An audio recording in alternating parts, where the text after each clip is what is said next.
as I see in the comments.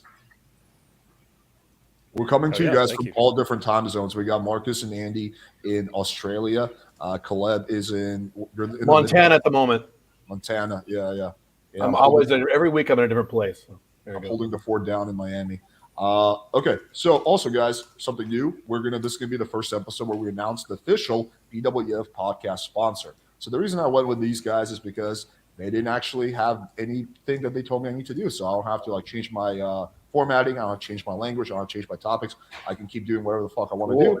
And they will very kindly give me money if I just mention them in the beginning of every show. So I'm going to do that right now, and then that'll be it. I'm not going to keep plugging it over and over, just in the beginning of the show. So the sponsor is aceformula.com. So you can see they created a little private domain for people who, whatever, come from PWF.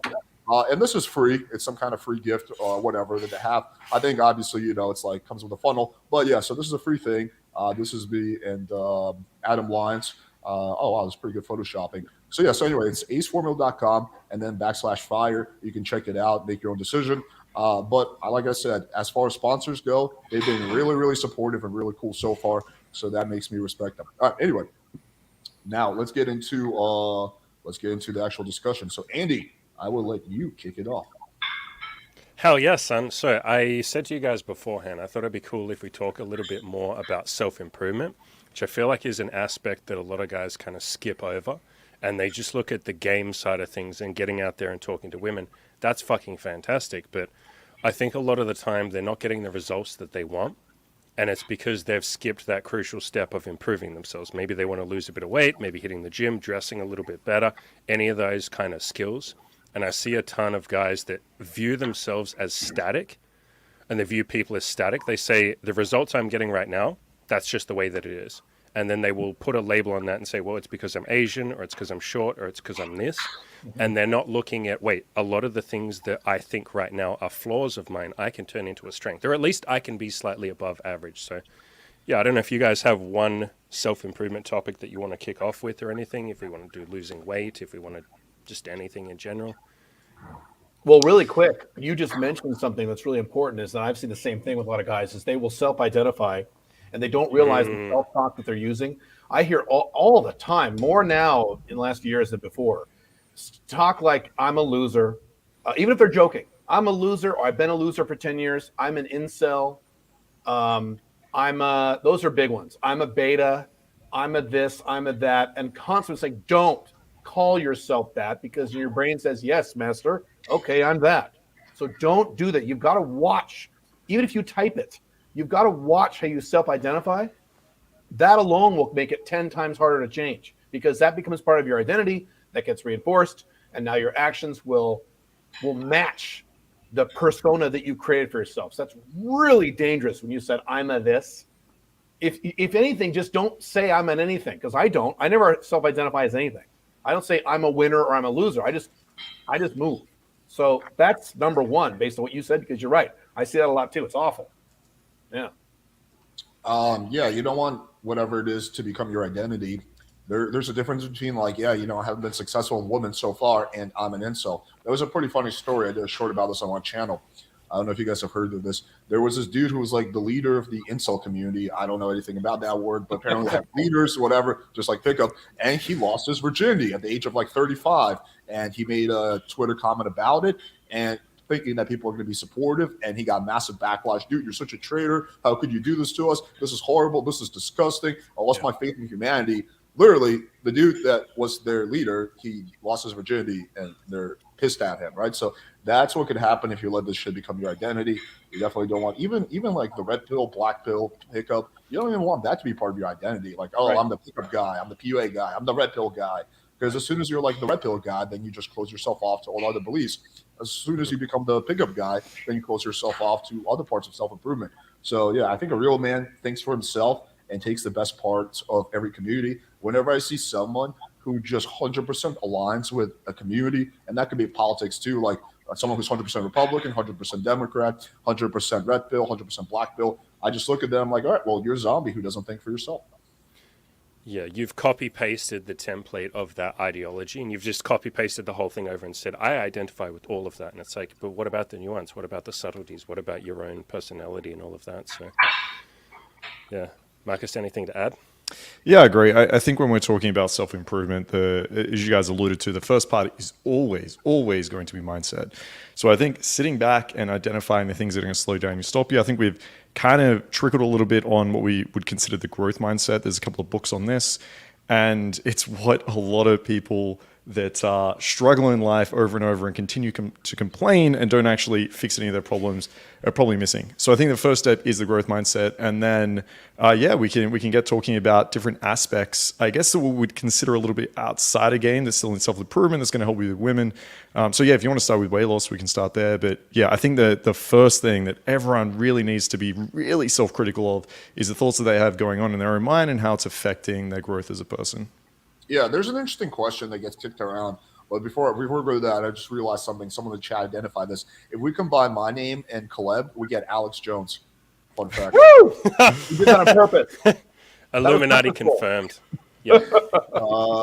Probably not a good person to be now that he's facing $1 billion, settlement. But anyway, so the question is, I get to ask this question a lot. I'm sure you guys too. Should I focus right now on my self-improvement or on pickup? I have to, which one do you think I should focus my energy on, right? And my response has always been you should do a variation of both. You could lean a little bit more heavily in one direction or another, and it depends on where you're at. But I think a lot of guys feel like they have to pick one, and they feel like they don't have time for both. So what are you guys' thoughts about that? It depends. So it depends on how far back whatever problem you have is putting you. I have known guys in the PUA world back, a billion years ago. I'm an old man now, but guys who were, virtually homeless, no money, lived on their friends' couches and got laid, and they were not ripped, they were not good looking, and they got laid like rock stars. So they didn't say, well, I'm poor, so I need to work on that first for my game. I've also known guys in my audience, a few of them, who were not overweight, but fat guys. And they weren't supermodels, they weren't gorgeous women, they got laid with decently cute girls. So now if you just have debilitating, social anxiety, or you're in your basement and you're overweight and you just feel like garbage and there's no way you could even, envision yourself going out and talking to girls, then fine. Then maybe you do need to focus on that.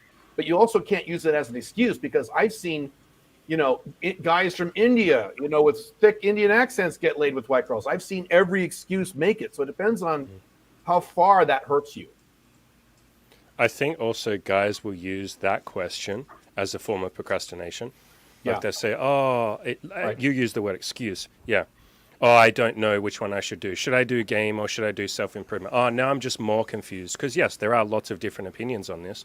I think the thing that, and I'm speaking for you guys, so I'll let you guys speak after this. The thing that I at least personally would say is, I just want you to take some action. That is the first hurdle to get over, and usually the biggest mountain to climb. I don't fucking care what action you take. I don't care if you go out and talk to some women as an obese man. I don't care if you go to the gym. But I just want you to do something, and please don't use this question as an excuse to sit there and say, well, I don't know the answer. I need to go and do more fucking research and watch more of Marcus, Caleb, Alex, me. I won't speak for you. Well, you can do that part. That part is okay. Just don't watch. Yeah, make sure you subscribe, comment as you. I know you guys. I know you guys. If you had a choice between people actually changing their lives or watching your content, you'd say, "Get the fuck off my YouTube channel and go do something." No, watch my content, okay? That's a tough one. I don't know, man. Let me pose a hypothetical. I've had this happen with multiple clients. What would you guys do if you got a client who's 250 pounds? He's obese. He knows he needs to lose weight. He's not in denial about it. But he's like, yo, it's going to take me about 6 to 12 months to lose that weight. Obviously, it doesn't happen instantaneously. Should I still be using that time to talk to girls? Yeah, so this is my opinion on it, right? You're going to have diminishing returns no matter what you commit your time to, right? But then there's also the other side of things that you don't want to be overly multitasking all the time, because then you feel like you're never actually learning anything. So I think you need to spend a little time everywhere and then have periods of immersion. So if I've got this super obese client, then the biggest return on investment this guy is going to have is losing that weight as quick as he can, because you're going to feel better as a person. You're going to be able to actually go out there and day game without puffing yourself out. You're going to feel better. It's going to actually advance your game a lot more than just doing a lot of game. But I agree with, I think Andy was mentioning, it also works the other way. If you start going out and being a little bit social and get some positive reinforcement, it's even motivating. Like, okay, I can keep doing this. And it might actually help you lose weight. You're like, fuck, the quicker I lose this weight, the better reactions I'm going to get. So my general advice to these guys is do a little bit of everything, but the biggest return on investment right now for you is losing weight. If you're broke and living in your mom's basement, the biggest return on investment for you is going to be getting a fucking job and moving out. Now, if you've got those sorted, then the biggest return on investment is going to be learning good game. So I think you should be practicing all aspects, or at least like investing a little bit into them with your time and effort, but then immersing yourself in whatever is going to have the biggest return on that investment. Yeah, I would call this the threshold diminishing returns theory or whatever. Well, it basically goes like this. So there's various areas of life. Let's say weight loss. Let's say money. Let's say style. For which there's like a threshold, right? And if you're below that threshold, i.e., you're 300 pounds or you have your facial hair is a mess, then you're going to turn a lot of girls off instantly. But once you've met that threshold, after that, you get diminishing returns. So you will get a big benefit in your success with women if you go from being broke, living in your mom's basement, to having a decent place in like downtown. But you will not see a big benefit from going from having that decent place downtown to having a huge place downtown. That will be a much more diminished return. It will be the same thing with guy going from 300 pounds to 200 pounds. We'll see a much bigger benefit than a guy going from 200 to 150. There will still be a benefit. It'll just be massive diminishing returns. So I guess maybe we could tell them like what are actually the categories they should focus on. The ones that come to mind is weight and fitness level, because if you're ultra skinny, there's a diminishing return point of that. I think style, facial hair. I think skincare. I think money is another one. But again, just to the point where you're not like a broke loser. What are some other ones that you guys can think of? I think some of the mental stuff, right? Like Marcus, you brought that point up before. Things like resilience, or you might call that stoicism, mental toughness, just being okay with the fact that not every woman is going to say, yes, I want your dick, oh my God. And being okay with having some of them turn you down. I think other things that get neglected are like a network of guys who will have your back. In other words, social. Even just a couple of friends who'll go, hey, listen, it's okay that, you blew out today and no girls talked to you. That's okay. I think those are the ones that come to my mind. So the mental side of things and the social stuff, and then everything else you said. And then on top of that, there is obviously the conversation skills. And actually, you guys call that game, but I feel like we're kind of ignoring that for a little bit. We're saying all the other stuff apart from game. Yeah, for this, I guess I would say like the threshold for like social is just literally one or two friends. Yeah, just have one or two people that you're friends with that can go out with you. It doesn't have to be like 5 or 10 people. Like the threshold for that is really low. But yes, there's a difference between having no friends and having one friends in terms of like your ability to pick up girls, especially at night. Like that will be. I'd even say, to piggyback off that super quick, I'd say too, Caleb Jones talks a lot about like, Caleb, tell me if I'm misquoting you. You say not to just have one woman. You say have at least two. And in fact, I think I've heard you say three's even better, just because like, I say the same with friends. So I wouldn't just have one friend. I think having two friends minimum, but yeah. But you can become friends with Caleb Jones, and he has like two names, so that counts as two people. Yeah, and I think it depends how you're defining these friendships, right? I wouldn't consider a friend someone that just like randomly goes to the club with you, you talk for like 2 seconds, and then you like try game girls the rest of the night. Like I think the benefit that comes with like socializing is actually what I would call like a genuine friendship, where you do consider someone having your back, where you can actually share things with them, and there's that social engagement. I think I've had a lot of students that just have no friend, like what I would consider friends. They might have some guys that go out and like game with them every now and again, but this is not someone they could call, chat with, and do anything else. So I think it is important to invest in that. If you are a guy that's grown up in these like very limited social circles without any kind of real friends, I think that is important. And it also personality dependent too. So there are guys who need 2 or 3 or 4 friends to feel normal, and there are more extroverted guys, and there are more introverted guys who don't need that level of friendship or social interaction to feel perfectly normal. So you have to ask yourself, what are my needs as a person? Because I bet there might have been a few guys in the audience, and maybe I'm wrong, I don't want to put words in anyone's mouth, but when you said earlier, you need 2 or 3 friends, I bet there are a few guys that said, well, I don't need any friends. Now, that you got to be careful. You don't want to say that as a defense mechanism, like, well, I don't need any friends. But there are some guys who don't need 2 or 3 good buddies. They're fine with 1 or something like that. So it's a measurement of what you need in terms of your personality, because not everyone is the same. Not that I disagree. I agree 100%. But there are some guys who are going to need 3 or 4 friends to be optimal. There are some guys who need one good buddy to feel optimal. So you have to look into yourself and see what you need. You have to know thyself.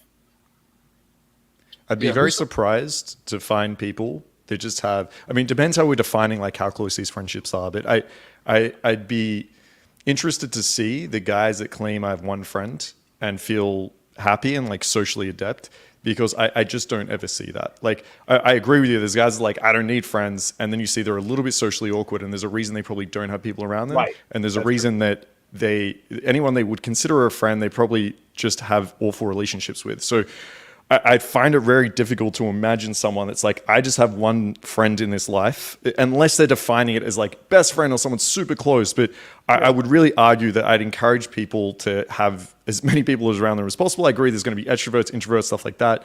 But yeah, I think even in studies, like we talk about connection, we talk about community, it's one of the biggest factors that attribute to happiness. So even if I have a student that's like, yo, I'm just happy with one friend, I'd probably still be encouraging him to get out there and meet some we should probably have a people. definition for friend. So when you say friend, what is your definition of that? Maybe we probably agree. Yeah, okay.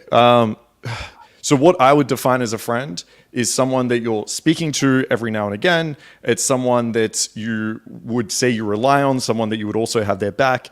If you're defining a best friend, that's obviously going to be very different. But that's roughly, I guess, the criteria of friendship. So you're talking someone between acquaintance and best friend, right? Exactly, yeah. Yeah, okay. Yeah. That makes I sense. use the definition of moving. Like if I told this person, hey, I'm moving, can you help me move? If they say yes, they're my friend. If not, then it's more an acquaintance. I like that. I like it. I feel like I could get a bunch of like people I barely know to help me move, but I guess that's like It's maybe different if you have 100 and something thousand Yeah, people. maybe. Listen, You go, they're a "Hey, do you friend wanna if they're come?" going to join you in a gangbang, okay? Then they're officially your friend, Fuck, okay? man, I could if They're the girl's not- hot, I could probably get a homeless dude to probably join. You know, No, but if you would want them in the gangbang, right? if I would It goes want both ways, right? I don't know if you want homeless guys and you get. I mean, maybe it could be fun. I don't know. Marcus, are you kink shaming? He might want a homeless guy. In this there. is an interesting that's fair. question That's fair. that I think we can all answer. Can you talk about how you made friends through pickup game? Did you meet them on forums, bars, mutual friends? For me personally, I met one of my really close friends on this forum, which I think is super outdated. It was like puaforum.com or something like that. But most of them I met in Facebook groups through at like RSD Inner Circle back when that was a thing. It's not a thing anymore. And like other Facebook groups. And then a good amount of them I met through other people. So I met one friend through pickup. He introduced me to his friends. So I would say at least 50-60% of it was through mutual friends of people that I met either on the forum or on the thing. But you guys have like, you can take advantage of all our communities. I don't know if you guys like, do this in your community, but at PWF, constantly people are posting like, hey, I live in this city looking for blah, blah, blah. So you can take advantage of all those communities to meet people. But yeah, we can, I guess, go in order. What's your answer to this question, Marcus? Yeah, I mean, before game, it was always school, work, things like that. As soon as I start a game, it's interesting. And I'm actually curious if this happened to you guys as well. But a lot of the friends I had at the time when I started gaming were kind of against it. They saw me with a bunch of girls now. They saw me going out a lot. And it's like, what are you doing? You shouldn't. And I think that happens a lot to guys that either get in a new career, they have some level of success, or they start getting good with women. So I lost a lot of friends through that. And then majority of my friends came through game. So I was going out, and it started out as these very superficial arrangements, friendships. It was like, let's go wing together. And then that kind of built over time. And now obviously business partners are really close friends. And to be honest, like a lot of my really close female friends are either girls that I used to fuck and, now became somewhat platonic, or girls that I'm fucking like their friends. So yeah, almost I'd say like 98% of my friends are probably from game or game related. I would say there is a disadvantage to having your business partner be your best friend because I feel like I sort of have this issue, and sometimes you just like take it too easy on them, like if they fuck up. So that's that one has pros and cons. Oh, 100%. I agree with that.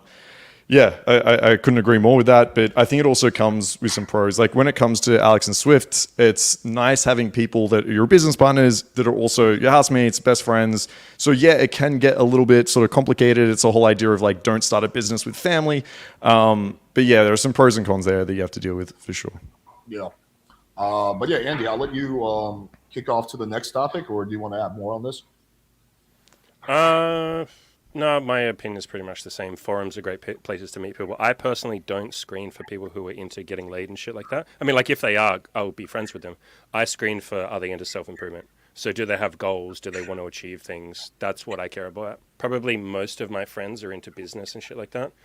And they're guys that, yeah, they get laid, but they don't care so much about that. So I think just that growth mindset is, at least for me, the thing I care the most about. Yeah, that's And Marcus, to your point, are they just not going to be judgmental with my goals? Like, are they not going to say, oh, talking to girls is really wrong and creepy and weird and icky, and you shouldn't be doing that. That's bad. True. Yeah. No, thank you. Yeah. Goodbye. Very similar to me. All my friends are business friends, but none of them have any problems with my lifestyle at all. Yeah, exactly. I feel like you are the last person on the entire fucking planet that would put up with someone like having a problem with your lifestyle. You'd just be like, all right, namaste, goodbye. Well, that's not a friend. That's either a business acquaintance or you're out. Yeah, correct. Yeah. I don't have time for that. Yeah, I would say the one thing I would say though is, at least for me, I have a strict no BS around women rule. So if I ever when I'm getting to know someone, if I ever see any kind of cock blocking or any kind of deception around women, anything that I think is even mildly shady, I'll just wash my hands of that person. I'll never be friends with them. I agree. That's just I don't know. I just found that you can give them a second chance, but they just always do it again and again. Do you guys have friends? Marcus brought this up. Do you guys have, because I do. Do you guys have friends who are women you're having sex with right now that you consider close friends or friends? If not even close friends, do you? Because I do. One, yeah. One, okay. I have many, but okay, cool. Does that count? Again, it depends what you define as friend. To me, it's separate because it's really hard to say friend when I'm thinking it's someone I'm fucking. But there's definitely girls that I used to fuck maybe 3-4 years ago that I would consider friends now. But I think it's just a definition thing. So yeah, there are women close to me that we have sex with that I would consider someone that I enjoy hanging out with, spending time with, can share things with. If that's defined as friendship, then yeah, I got Is this how you would define it? Maybe would you say and this is how I frame it in my head: if we stopped having sex, I would still be her friend. I'd still want her in my life as a friend. That's what I call a friend that I'm fucking. Yeah. I'm traveling right now with my wife, and I have a friend, female friend, who I'm having sex with because I have a non-monogamous marriage.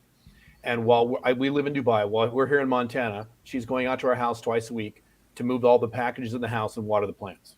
And she just did that to be friendly, to be nice. And so to your point about someone's point about would they help you move? I have a few female friends who I'm having sex with who would help me move. Some of them wouldn't, but some would. You're right. There's a difference between a female friend and a guy friend. That's also true. I agree 100%. Yes. I use a different litmus test.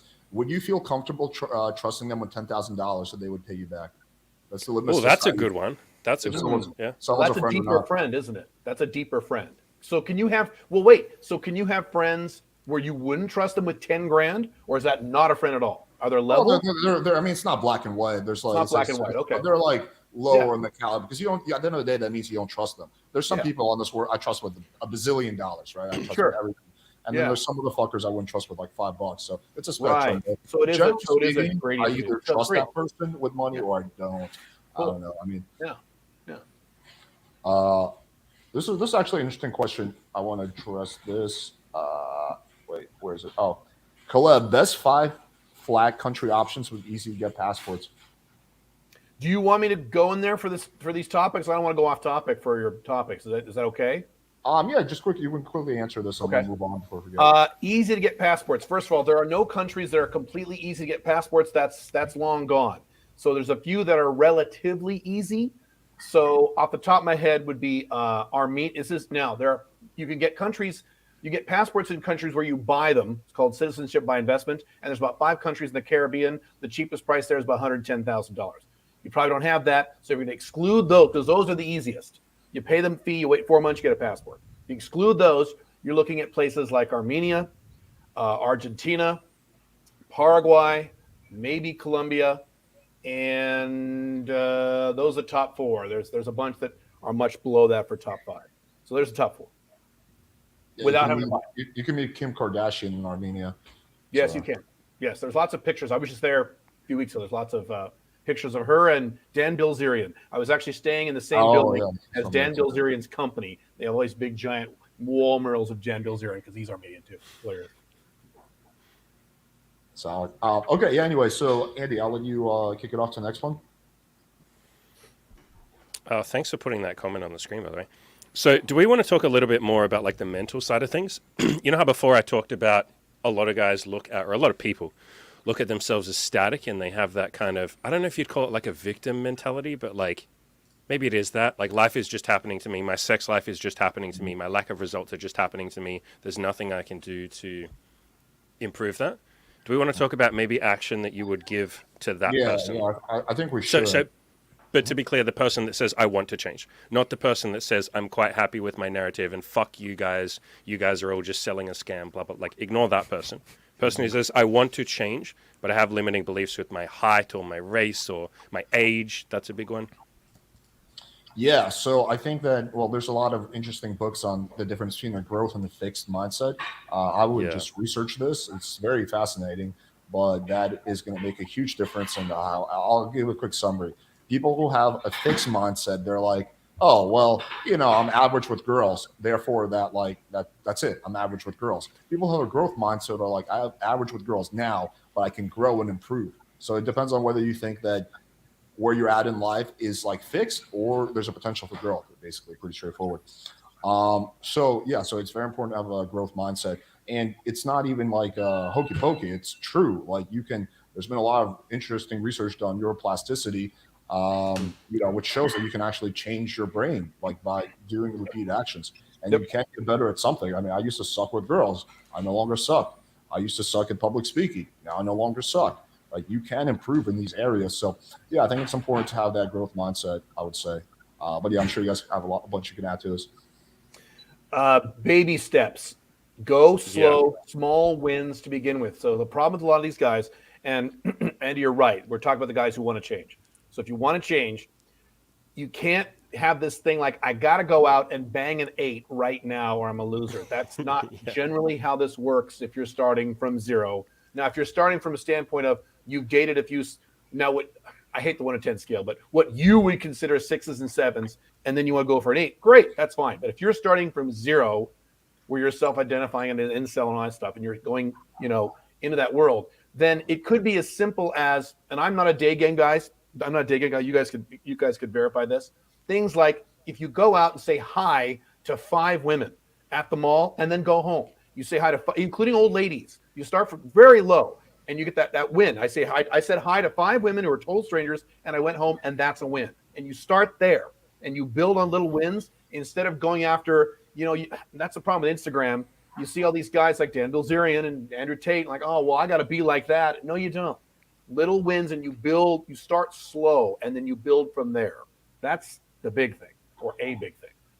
Can I piggyback off that? Sure. I got 2 little strategies there. You know when people compare themselves to people on Instagram or anyone else? Constantly. Rather than saying, can I be that person? And the answer is obviously fuck no, at least not right in this moment in time. I say, can you be 1% of that person? Yeah. If you can't do that, can I do 0.1% of that person? Right. And then you keep breaking that down till you get to a point where, like, okay, they've had sex with 1,000 women, whatever amount it is. Could I have sex with 1? Well, I could probably do that. Even if it takes me the rest of my life, I could probably do that. Cool, start with that. And to your point of baby steps, 100%. That is like one of my core philosophies. And what I tell people is, whatever goal is intimidating you, break that down. So, like, if you say, I want to go and have sex with an 8, and that just scares the shit out of you, and you get hopeless, and you go, there's no point. I can never do it. Okay, do less than that. What would be less than that? Can I go and talk to an 8? Okay, if that's too much. Okay, fine. Can I just go and talk to any fucking woman on the planet and say hello? Right. If that's too scary, can I walk around outside and just make eye contact with one woman? Right. If that's too scary, can I think about making eye contact with a woman? And I'll sit there for 3 weeks thinking about it, working up the courage. Then one day I'll do it. Hey, go me. Look, I made eye contact with a woman. And then you build up from there. So basically this process we're talking about is humility. And I think humility, maybe we didn't put it on this list. Humility is a point that a lot of people are fucking missing when they start this shit. They want to have the ego of the person who's achieved all of this stuff, but you haven't earned that yet. I wouldn't even say ego. I don't think any of us have an ego, but you're sitting there as the person who hasn't taken that first step saying, I'm only going, or the only actions that are good enough for me is sticking my penis in a hot woman. It's like, you got to humble yourself, brother. You got to start with what you can do right now, even if that's literally just walking around outside for 10 minutes, then going back inside. But start with what you can fucking do and build up from there.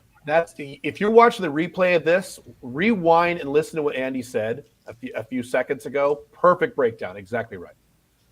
Yeah, so I'd add to this, right? I agree with all this. Little steps, start off slow, take the pressure off. The biggest mistake I think guys make when they're doing this, though, is a lot of the time they're looking at the little wins in terms of like how the girl's responding or their technique. I think what you the frame you need to look at it through is practicing your mindset, right? I'm going to bring it back to that because it's the most important thing at the beginning.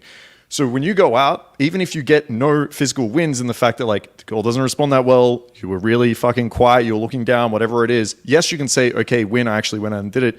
But I think look at this as a chance to reinforce the mindsets we spoke about earlier.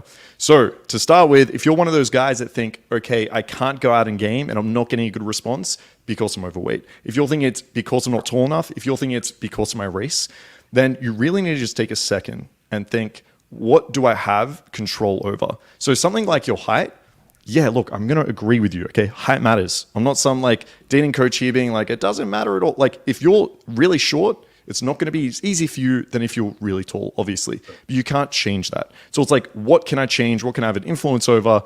Start focusing on that. And every time you go out, work on those mindsets. So if you get rejected by a girl and you find yourself walking away and being like, it's because I'm not tall enough, start changing it to things you actually have control over and can keep working on. So change it to those things like, okay, sure, height makes a difference, but if I was very charismatic, if I was loud, if I was looking at the girl's eyes, if I displayed value, she'd probably be attracted. So I'm going to continue to work on those. I think it's very empowering. It actually allows you to go out the next day without thinking it's fucking useless. So yeah, little steps, not too much pressure on yourself, and use it as an exercise to really reinforce positive mindsets. Yeah, I wrote down 5 things that I think play. Some of those stuff you already guys said, but 5 things that play into like your inner game, quote unquote, or that you just need to take in order to actually accomplish shit. And this is not just for pickup. This is for pretty much anything. The first one is inspiration, right? You need inspiration. So the way you can get that is either through friends who are, doing shit in life, or by reading certain books like Total Recall by Arnold Schwarzenegger. I recommend. Very inspiring. You can do it by watching videos. I mean, you do want to have some inspiration. But this is where you don't want to just end with inspiration. There's other components to it. The second one is discipline, right? So you do want to be also very disciplined, whatever it is that you commit to. A really good book on this is Atomic Habits by James Clear. Third is plan. You want to have a plan. Okay, this is what I'm trying to accomplish. Write it out. Here's how I'm going to try to get there. Fourth, you want to have tracking. You're tracking every day or every week. How close are you coming to your plan? So if your goal is to put on 30 pounds of muscle, right, you're going to write that as your plan. And then every week you write down your weight. And you're like, hey, I put on 1 pound. Hey, my shoulders are 0.01% wider, whatever, right? So tracking. And then number 5 is reassessment. So every once in a while you want to reassess to make sure you're actually heading in the right direction. I think that what you want to do is the mistake some people make in self-improvement is they focus on a bunch of arbitrary metrics that really don't matter. Their whole thing is to improve in life. And they're like, oh, I woke up half an hour earlier today. I'm waking up at 4 a.m. now. I'm like, okay, well, that's not really helping you with anything besides bragging status on YouTube. I go to sleep at 4 a.m. and like, I make more money than you. Like, so it's like you want to focus on the things that matter. And that's why reassessment is important.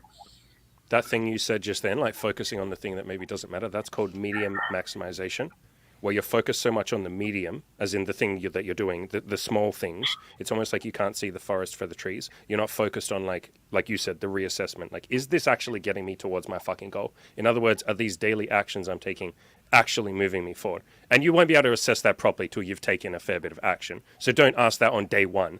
Like Marcus said, don't then go, oh, well, golly gee, I went out and talked to 5 girls and I don't have a hot girlfriend. This shit's a scam. Like, no, like do it for a fair amount of time until it starts getting some results or doesn't get results. And then you tweak something and change something and try something else. I think also like resilience is huge. And I think what separates guys who are successful in game and guys who are not, to a large extent, is resilience and how much I guess setbacks they can deal with. There's some guys who like they go out once or twice and then it hurts too bad and they never go out again. They don't have that resilience. When I was doing sales, I fucking would get like my ass kicked like every single day for months. So I developed that resilience. But yeah, resilience is essential. I've never met anyone who has a high level of resilience who sucks with girls.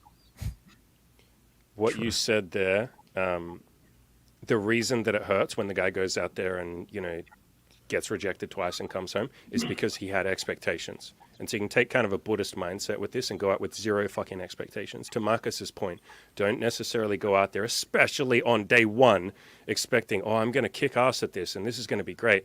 That's where I think humility comes into it, letting go of some of those expectations. I phrase it like this: give yourself permission to suck. It doesn't mean you have to suck. It doesn't mean you will suck. But if you suck, hey, that's probably expected. I haven't done this before. So I think it's that big ego of like, I'm going to go out there and do a fantastic job on day one when I don't know what I'm doing. I've never done this. I don't know how to do it. I'm nervous and insecure. How the hell would, under those conditions, how the hell would you ever do a good job? You might fluke it, but you're probably not going to do a great job, and that's okay. I'll give you a business example on Alex, writing off what you said. So I think I mentioned this before. So Barbara Corcoran, she's the old lady on Shark Tank, the older one. She has a staff of like, I don't know, hundreds of real estate agents, all in the same market. And there are guys who are making like 6 and 7 figures in that same office and guys making $22,000 a year.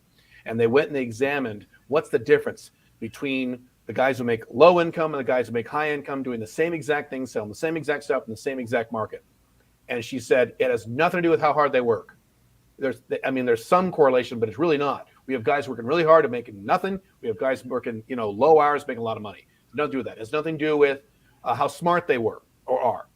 Nothing to do with intelligence, nothing to do with college education. The one factor that they have found is the ability to handle rejection.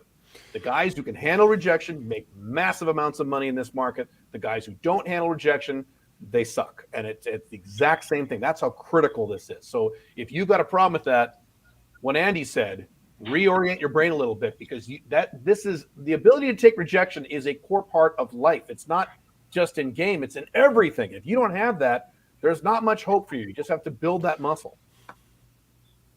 Yeah, I would say as a practical little tip, if you recognize yourself like, damn, I don't have any resilience but want to build it, try doing sales for 2 weeks. You don't have to do it forever. Yeah. Literally 1 week of doing phone sales, 8 hours a day. That's it. Just commit to 1 week. I mean, you could quit afterwards. I did that. I tried phone sales. I quit after the first day. I hated it, but I want to see it. So I quit after week 2 of sales. Yeah. But it fucking teaches you rejection. You're going to get your fucking ass kicked. And not nicely either. Girls will be way nicer than anyone will be in sales. Oh, yeah. Baby. Right. Accurate. And they're not rejecting you, even with women. They're rejecting your offer. Right. They're rejecting your offer in business, your offer or your company or whatever. Their opinion of your offer. And with women, they're not necessarily, yes, they are rejecting you. No, they're not. They don't know you. They don't know you. Correct. They glanced at you for a minute and they had something else in their mind. They're not rejecting you. They're not. Now, if you've been on 2 or 3 dates and then she doesn't like you, yeah, she's rejecting you. Correct. But on that first initial contact, online or real life gay, it doesn't matter. She's not rejecting you. So you can't take it personally, too. Yeah, she's rejecting her perception of you, which could be very, very different, which is based on her past traumas, passed on her experiences, passed on her, based on her mood that day, based on a lot of things. The person that she thinks she's rejecting, you might be the nicest guy ever. The person she thinks she's rejecting is some creepy rapist who's going to harass her because you kind of look like her ex or something like that. Right? So, yeah. Or like a guy who fucking busted out in 2 seconds because that was the guy she fucked last weekend. So that's the important thing to mind, which is when you keep that in mind, it's easy not to take things personally because, again, it's not you that's being rejected. It's her perception of you. How well does someone know you after talking to you for 10 seconds? She has no idea who you are. She knows nothing about you. Right. It's actually a really good exercise for guys that are gaming is when they have a negative interaction or rejection is to do what Alex said. So actually write down what was their perception of you. What do you think it was? And what do you think caused that? So if she thought you were creepy, what was it? A fucking rapist or some shit, right? Then maybe write down, okay, maybe I shouldn't run at her from the back in a fucking dark alleyway and scream at her or some shit, right? Or, you need to start thinking about what's actually causing this. So if you came off as a little bit nervous and you thought, okay, maybe she thought I was a pussy, then why, right? The nerves might have come out in a way where you weren't actually looking her in the eyes, you weren't speaking loud enough. So actually write these down because those perceptions of behaviors, again, that can be fixed. So I think it's actually a really good exercise to think of it that way. But how do you know what, like, because you don't know what her perception of you is, right? So how do you know what to write down? Exactly. So there's a couple ways you can do this. You can think about it, and sometimes it's obvious. Okay, I just wasn't loud enough. Other ways, get her feedback. I encourage all students to do this. You go up to her later, especially if it's night game, right? You go up to her later. You're like, look, hey, I'm about to leave. I'm really sorry. I'm going right now. She's like, yeah, what's up? Look, can I just be real honest? My girlfriend and I just broke up. I'm trying to get out. I'm trying to get better with women. Can you just be as honest as you can? Tell me what I can do better. Most girls are going to say, just be yourself. No, you're so nice. You're going to have to push it one step further. You're going to be like, no, listen, shut the fuck up. Tell me honestly, like one thing, what can I do? Like, be real. Like, was I not loud enough? Was I coming off too creepy? Did I not look da-da-da? And then the girls, most of them are going to start giving you some somewhat honest feedback, right? And then when you develop this skill, it becomes easier and easier. You start to know, okay, what types of perceptions are you creating? And maybe even just the way you dress. Like, I've had students where the continual like feedback is he looks like a child. And it's like just the way they're dressing, right? So it's, you got to start actually asking the questions. You can get feedback off coaches on this panel, right? If you're getting coached. And then over time, you build that intuition and you can start actually feeding it back to yourself instead of the default being, she doesn't like me. I'm not good enough. You can start actually attributing some behaviors to that. I want to mention two things, though. I think, first of all, kind of building on what you said, I find there's like basically two types of girls. Ones that will give you honest feedback and ones that will, no matter how hard you push, give you that like BS, like, oh, it's just be a little bit more real. Well, I'm already being real, but there's someone out there who likes you. Like, but then there's some girls, if you push them a little bit, they will give you like brutally honest, good feedback. So it's a little bit of a coin flip. I'll just tell you that. I think also, what was the second thing I was going to say? It was going to be about it was going to be about like this whole time. Totally forgot. Completely slipped my mind. Well, I'll share this. So as you guys know, I've been doing a lot of street interviews recently. Those are pretty new to my channel. I started doing those about 3 months ago. And I had a little bit of a hiatus from cold approach, right? As you guys know, I'm in a relationship. I focus a lot on PWF. Occasionally, when I see a hot girl, I approach her. But it's typically like the girls give me some level of choosing signals, and typically those approaches go well, right? So, doing street interviews in a way is like cold approach, because for every person that stopped and answered my question, there was two who didn't, especially when the questions are like, when was the last time you had sex? Like, trust me, like, it looked like everyone was answering that question, but 70% of girls and guys are not answering that question. So in a way, you're like kind of getting rejected, right? And it was a little bit of an interesting experience for me because I kind of almost forgot about that because I hadn't gone through it in so long.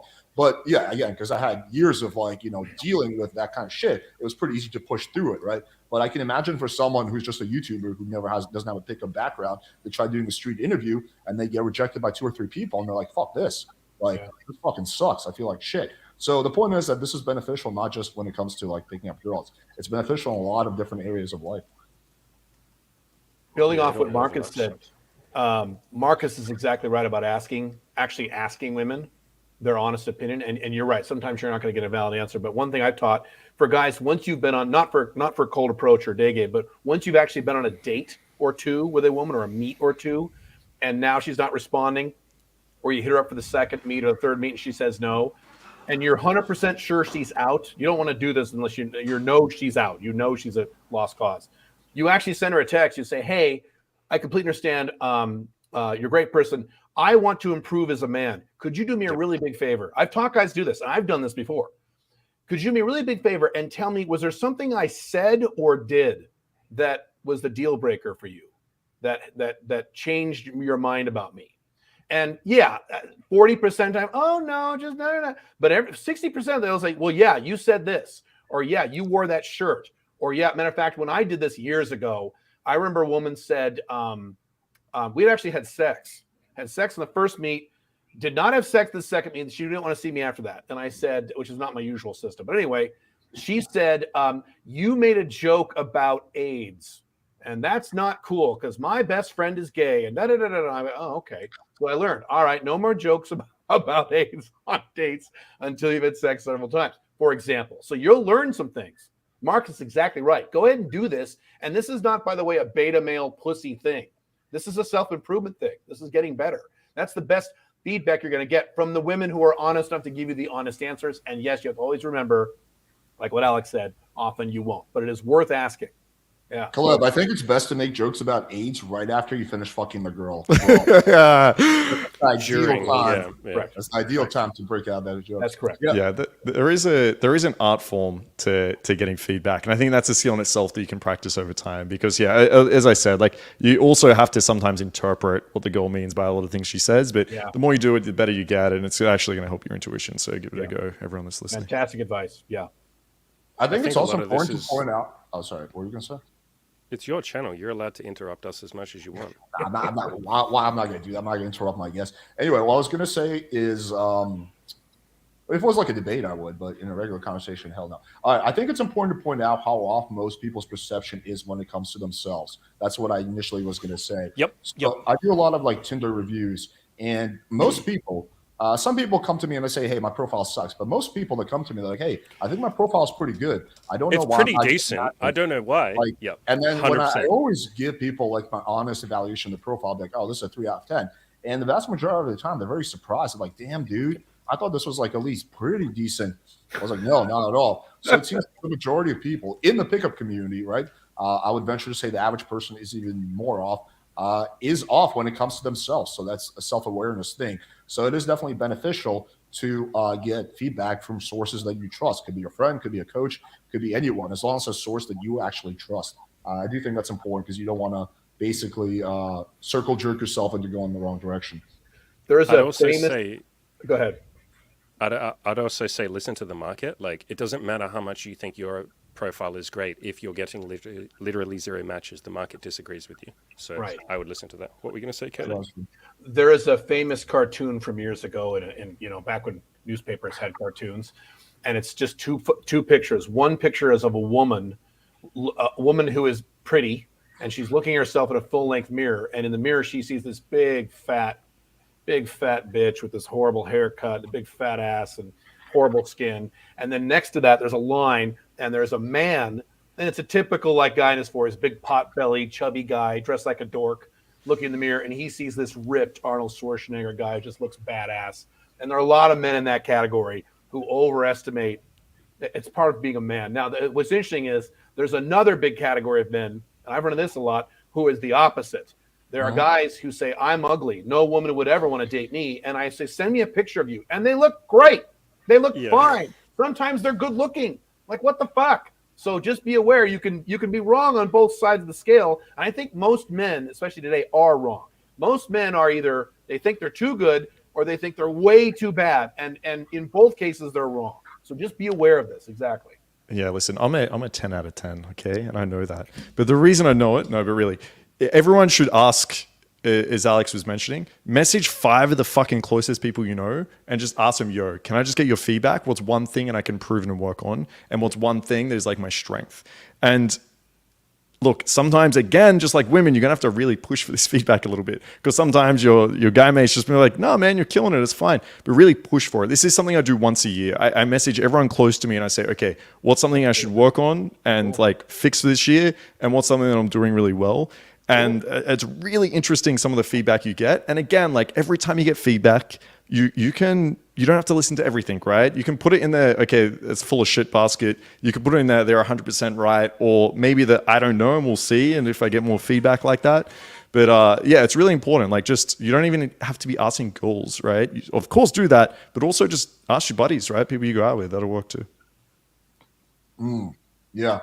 I guess I'll say one last thing on this. I think this also can apply to like corporate culture. Like PWF, as you guys know, isn't just me. There's like 5 other people involved in the business, and like I always try to like make sure that I don't create an atmosphere of groupthink. So I'll like periodically encourage people, be like, "Hey, do you disagree with that? It's okay if you do. I want to hear your percentage." I'll say like, I don't actually want you guys just to nod along, agree with everything I say. I want you guys to challenge my ideas when you think they're wrong. And generally, the people I'm surrounded with tend to do that because I've made that pretty clear that that's what I would prefer. But then I've also heard like stories like, I mean, maybe there's a small chance they're kind of like blowing out proportion, but people who like recently started working PWF, people who didn't work PWF, worked for other companies, and like, dude, like this is actually a constructive atmosphere. Like we can actually have a real discussion. In the previous job, I just had to basically be very careful and like, validate the boss all the time. and just tell him how great he is. And if there was an issue with the business, I would spend 3 hours thinking about how to address it without him getting butthurt. Here, it's just like if something's bothering me, I could just tell you directly, and you're going to take action. So I think this also applies to running a business as well. Yeah, this is something I learned back in like my nursing days, right? It's the biggest thing that attributes to like errors in the hospital and people actually dying is communication based around exactly what you're saying. That people at the lower ranking levels, so like junior doctors, were always afraid to question the higher doctors, or same like junior nurses were afraid to question the higher nurses and blah, blah. And so they, especially in aviation and health, any areas where there's huge risk of anything, they always encourages open feedback all the fucking time. And yeah, it's the same with dating, right? If you're the guy that's going to sit there and every time a girl tries to tell you any little bit of advice, or another guy tries to tell you any bit of advice, and you're like, no, and you keep pushing it away, you're always going to forever suck, okay? But as Alex said, when it comes even to business, right, the more open you are to that feedback, the more you're going to grow, develop, improve. I will also say this as an observation. Some of the guys that struggle the most with girls who've done coaching are the people who argue the most. Like Yes. I'll have people be like, yo, man, what do you think I should say here? And I'll be like, okay, here it is. I'll help them for free. I'm not charging you money at this point. It's just like someone I know. And they'll like start debating me on it and be like, well, I think this is better. I was like, okay, well, just say what you want then. No, but come on, explain to me why your line works. I'll send them like a quick voice memo, like, okay, so this is the logic behind it. Oh, I disagree with your logic. I'm like, all right, I'm not going to debate this with you back and forth. And then what they'll do is they'll send their own shitty line. They'll get a bad reaction. They'll send me a screenshot. They'll be like, hey, so how should I recover from this? I'll be like, motherfucker, I am not helping you. But yeah, some of the people who are like, I've found to be the hardest to coach, the people struggle the most, is they're constantly like just arguing with every piece of feedback. Their like ego doesn't allow them to like accept feedback in a straightforward manner. I've noticed. Do you guys have that same experience? It's the most frustrating thing in the world, right? I think we can all agree with that. No, okay. I went to the point, Caleb Jones, thank you for this. Part of my coaching program, I have a list of like videos that people get alongside it. I say thank you to Caleb because that's what his has. The first fucking video that we get people to watch, it literally is in the mandatory section, is be humble. Why your ego will slow you down. And it's such a fucking point that we drill in. It's like, I don't want to hear you argue. Now, say if you think you disagree with something, we talk about it. But if I tell you to do something and I tell you why to do it, and then you just don't even try because you think your idea is better when you have no credentials, you've had no proof, you haven't done the damn thing, and I said it for a reason. I didn't just say random shit into the microphone because I just like to hear myself talk, although I do like that too. I have been at this for a long fucking time. That's why I said to do this. So, yeah, arguing is just, it's like they don't want to improve. They want to be right. They don't want to be happy. There's a time and place for debating, for sure. Debate with your friends, debate with random people on the internet. Just don't debate with someone who you're asking for help. That's kind of defeats the purpose. That's like that person is not helping you to have a debate with you. They're helping you because they're trying to be nice. I would also say that being humble, like don't ever think you're like too good to get help in an area. Like I don't know about you guys, but I do coaching still with certain things. I've done, I think I'm fairly successful on YouTube, but I did a coaching call for $400 an hour with someone who was more successful than me on YouTube. I had him like pointing out all my shortcomings. I'll do marketing coaching calls where I'll have them like tear apart my marketing and tell me what I'm doing wrong. I'll do them like, as soon as they're necessary. If I feel like this person knows a little bit more about me in this area, then I do want to learn from them. I think that's why, it's important for everything. I feel like I do everything that I sell. So I sell online courses. I buy courses all the time. I sell coaching, or at least coaching programs. I don't sell one-on-one anymore these days. But I have 3 coaches in different areas, and they're very expensive. I do everything. I do everything I recommend. I read books. I sell books. So yes, and that will never not be the case until you're 100% retired, which I don't believe in anyway.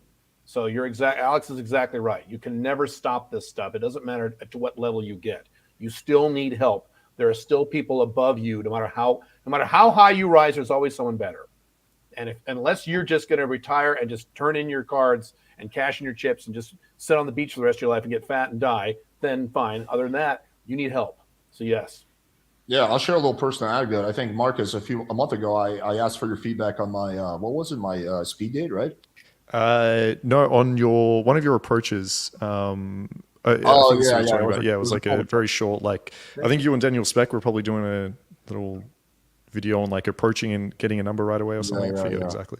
And then I had Avery. This was maybe half a year ago, but I had him break down a lot of my infield. I was like, because he was in the area. I was like, yo, you're better cold approach than me. So yeah, never feel like you're too good to ask for advice. Um, yeah, Mm. but yeah, I feel like we can move on to the next point. What do you think we should get into next, Andy? Uh, do we want to talk about limiting beliefs? I mean, we kind of touched on that. Like, We can touch on it I'm in too more old. explicit. We can talk about like what are the common limiting beliefs, and then the workaround for each one of them. So let's start with an easy one. It doesn't work for Indians, Asians, black guys, white guys. It's Actually, true. It's true. If you think about it, Asia and India have literally zero people living in them. They're Right. definitely not the biggest populations those on the guys are planet. not Right. fucking. So I think the solution to that is find 2 or 3 people in that demographic who are doing Yep. it. And for every demographic, guarantee you, I know multiple Asians who are crushing it. I know multiple Indian guys. I know multiple every single fucking type of ethnicity. And when I have a coaching client who's like, yeah, man, just like, I'm Indian. Like, so, I'm kind of limited. I'm like, okay, here's a screenshot of this Indian. Here's a phone number to this Indian. This guy fucked this girl last weekend. So I think that's one easy one right off the bat. 100%.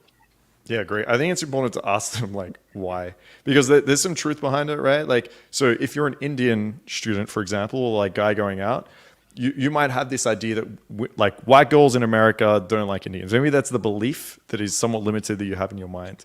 So yes, there's some truth to that. There's some negative stereotypes around Indians. Now, I'd ask like, what is that negative stereotype? Maybe they're super needy. Maybe they've got this like fresh off the boat mentality of like some guy like Bob's Virgin, right? So sure, that might be the initial perception of some white girls in America, but that is so easy to change. Like unless you are the Bob's Virgin guy, then you're fine, right? Like you just go in there, sound very confident, display all the other values that we talk about all the time, and you've dispelled that perception right away. So yeah, I mean, you just need to ask yourself like, why does it actually matter, and then correct from there. Yeah, another common one is height. So I will say this with height. There is, I don't know if you guys are going to agree or disagree with this. There's a small percentage of men who are somewhat fucked, like the guys who are 5'2", 5'3". I do like that is a real massive obstacle. Doesn't mean you can't be successful. You can. It's just going to be a lot harder. But that's a small percentage of men. If you're average height, there's people like if you're 5'7", I know people who are 5'7" who are crushing it. Even a 5'6". So do I. So unless you're like an extreme outlier with that, there are people your height level who are crushing it. Now, of course, would it be easier if you were taller? Yes, obviously, right? And you can wear elevator shoes; those give you an extra 2 inches or boots Yes. and stuff like that. So Elevator there's small things you can do like that. But yeah, so as long as you're not in that extreme where you're like 5'3", then I wouldn't worry about that one too much either. What do you guys think? Even about if you're in that extreme, I've had coaching clients that are like 5'4" and get laid. And can I show something on the screen? Because this is my just go-to argument when people Yeah, say, go ahead. "I'm short, I can't get laid." Huh? All right, let me figure out. While This he's guy- doing this guy that is really called- quick, you said Alex was saying elevator shoes. Get elevator shoes, shoe lifts. She won't care, especially. And once she has sex with you twice, you can take them off and she will not care. Yep, absolutely. So this guy's a guy called Nick Vachusik. I can't Oh, pronounce his yeah, name. I He's an know this Australian dude. guy. No arms and no legs. I've done Oh, so yeah, much I've seen this content guy. on this I've seen this motherfucker. guy, yeah. The shortest man on the fucking planet, basically. Literally has no arms and no legs.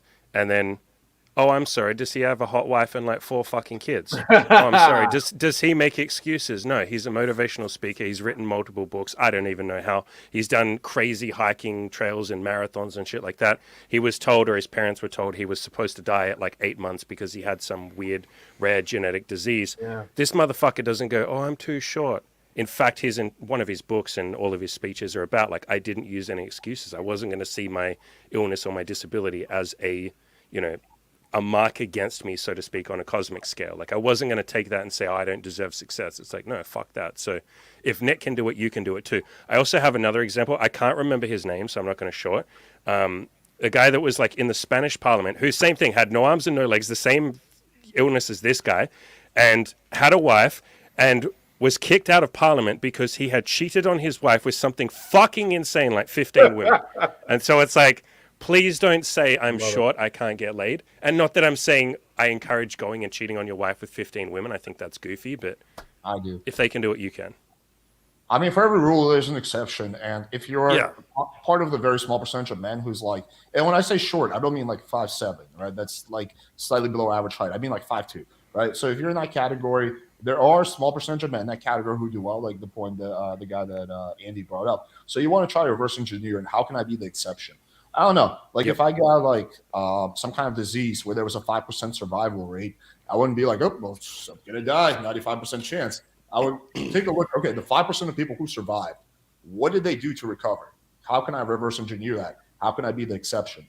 This is an interesting question. Alex made. I know a guy, 4'11", huge L, one date in decades. How would you guys coach him on putting onto your content? I'll let you guys kick this one off first. Yeah, so I don't think anyone here would argue that like being super short is going to be a disadvantage. But I agree with Alex. Like, it doesn't mean you give up. It doesn't mean that it's impossible. It just means that you really need to focus down on your strengths. Now, that no arms, no legs, no worries guy, he's got a bit of fame. He does public speaking. He does really well for himself. He's very charismatic. I think someone wrote in here he's fake. He's actually real in the chat. So, he basically... no arms, no legs. He fucking maxed out every other personality trait he possibly could. Right. And sure, not everyone that is like 4'11" is able to do that. Like some people grew up a little bit antisocial. And so, yeah, it's going to be a little bit more difficult for them too.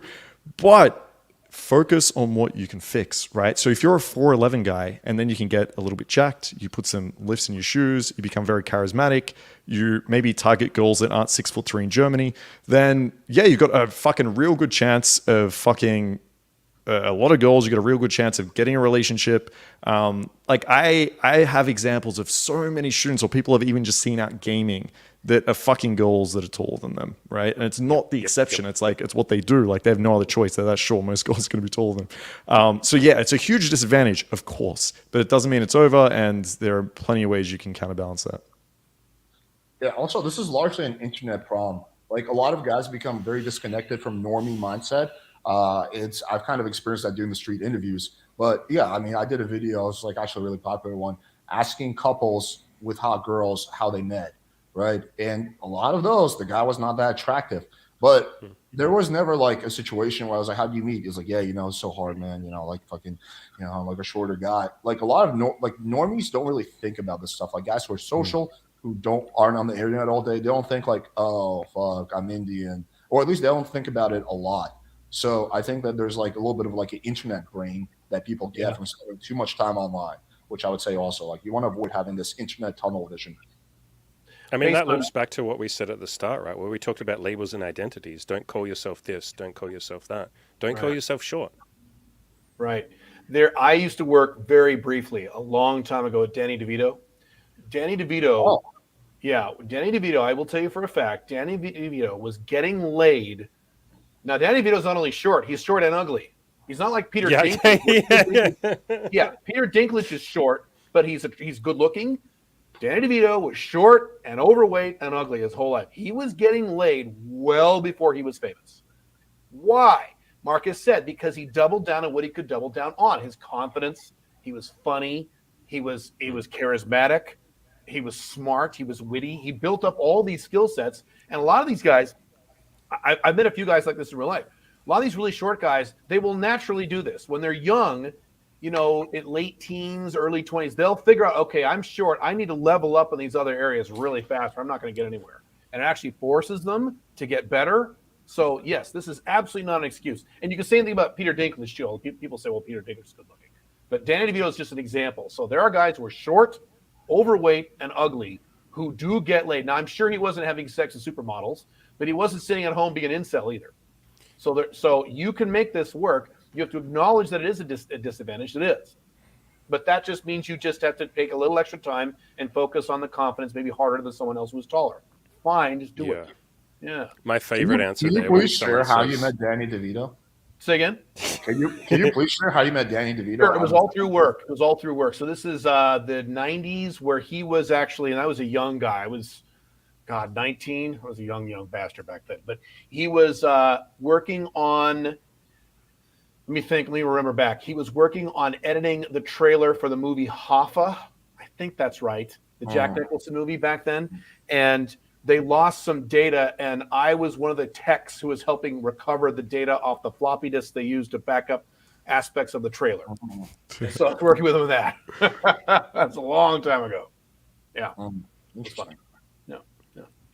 All right. So Andy, what's the next topic we should move on to? Do you want to keep doing limiting beliefs, or you feel like we crushed them? The only other one that I hear a lot is too old. I'm too old. I'm past my prime. I missed out on college, or I'm in my 30s.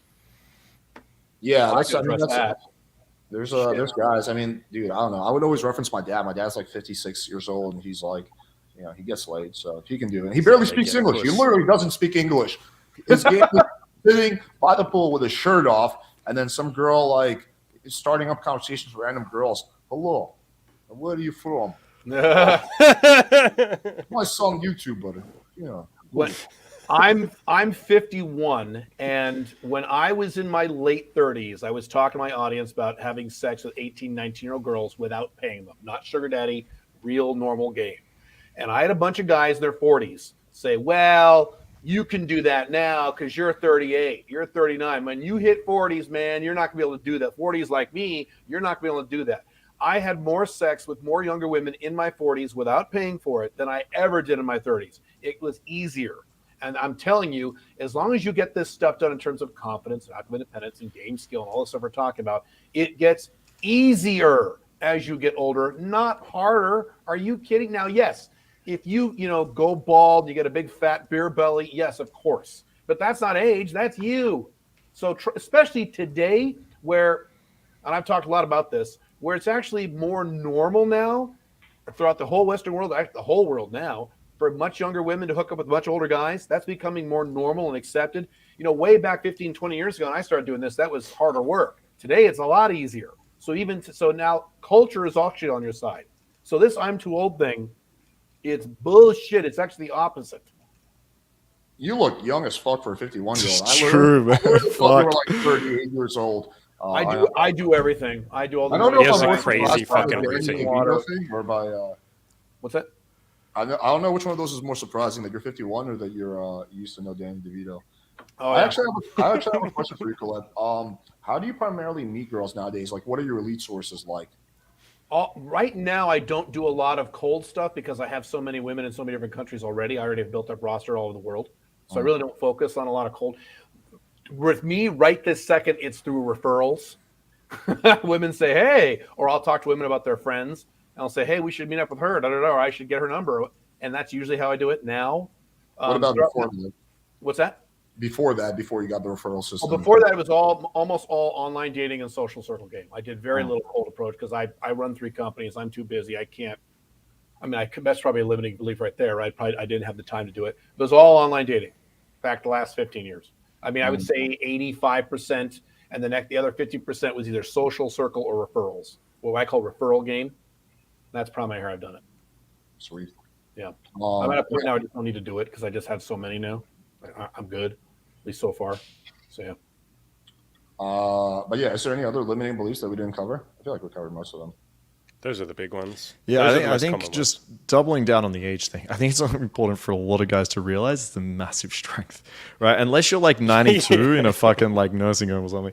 Like I saw someone in chat wrote they're worried about turning 30. Like the thing is, I don't know if this is like something that is increasing more and more, but if you just speak to women, the amount of them that are just sick of like little kids, as they describe them. Yes. They are more and more. Every time I speak to them, want older and older guys. Like I've had girls, I agree, this is more on the end of the spectrum, but I've had girls that are like 22 years old and they're like, how old are you? I'm like 32. They're like, oh.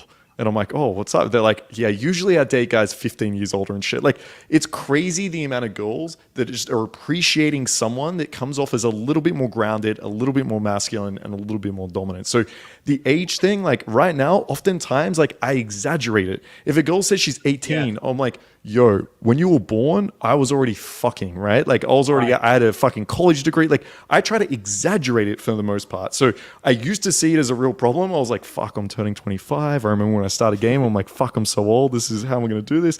But for those turning 30 or whatever it is, like unless I said like you're fucking 92 in a nursing home, age is usually going to be a strength. So see it that way, use it as a strength. It's different than other things like height. I don't think being short is a strength, but age to me is actually one of those things where you can sit there and be like, okay, this is actually going to help me. So you don't have to worry too much about it. I come at it with confidence. You're exactly right. Been doing that since I'm in my 40s. I've been saying I actually say things like I'm an old man. Yeah. I say it with a smile on my face. I have so much use it as a experience. PhD. I'm throwing my age in their face. Yeah. Now again, you don't want to be the dad next door. There's a different type of older man that isn't attractive. But again, as long as you're doing everything else we're talking about for the rest of your life, yes. But anyway, I interrupted you. Sorry, go ahead. No, I was going to say, Marcus, you should take it to the next level. Next time we're talking to a girl, you're like, yeah, when you were born, I was killing Nazis in World War II. Exactly. Damn straight I was. I was shooting Hitler in the fucking face. Exactly. That was me, okay? That's exactly. Yeah. So Caleb can't make a fucking AIDS joke, but you get to make that fucking joke. Different rules. He's younger. Oh yeah, I don't know. You can say whatever the fuck you want. I mean, sometimes no. Alex just said make the age joke after you've had sex with them. Okay, that's what he said. He said wait till you pull out. Then that's true. That's joke, true. Okay? He just said the timing was wrong. He said the timing was inappropriate. Yes, exactly. All right. All right. So I think we covered limiting beliefs. What's the next topic? Fuck, I don't know. This is where I ran out of my notes. I'm looking at my notes. Okay. Oh shit! I think we can. How about we talk about like health in general? Because the way I see it, right, is if you just like eat a healthy diet. We spoke about friendship, having like a group of social people around you. If you get the right amount of sleep, if you actually exercise, and then, obviously have something you're working towards in a passion, like these are kind of the 5 things that I think if you have down, you've at least got the foundations of what I consider like happiness or like the foundations of life to go with. And I think from there, you can actually like improve your game and go. So I don't know if you guys want to move to like bodily health in a way. So, I mean, Andy, you spoke about sort of weight loss at the beginning. I don't know if that's something you guys are interested in talking about. Yeah, we can talk about it. I mean, I would say that I probably dealt with more health issues than the vast majority of people with Lyme disease and whatnot.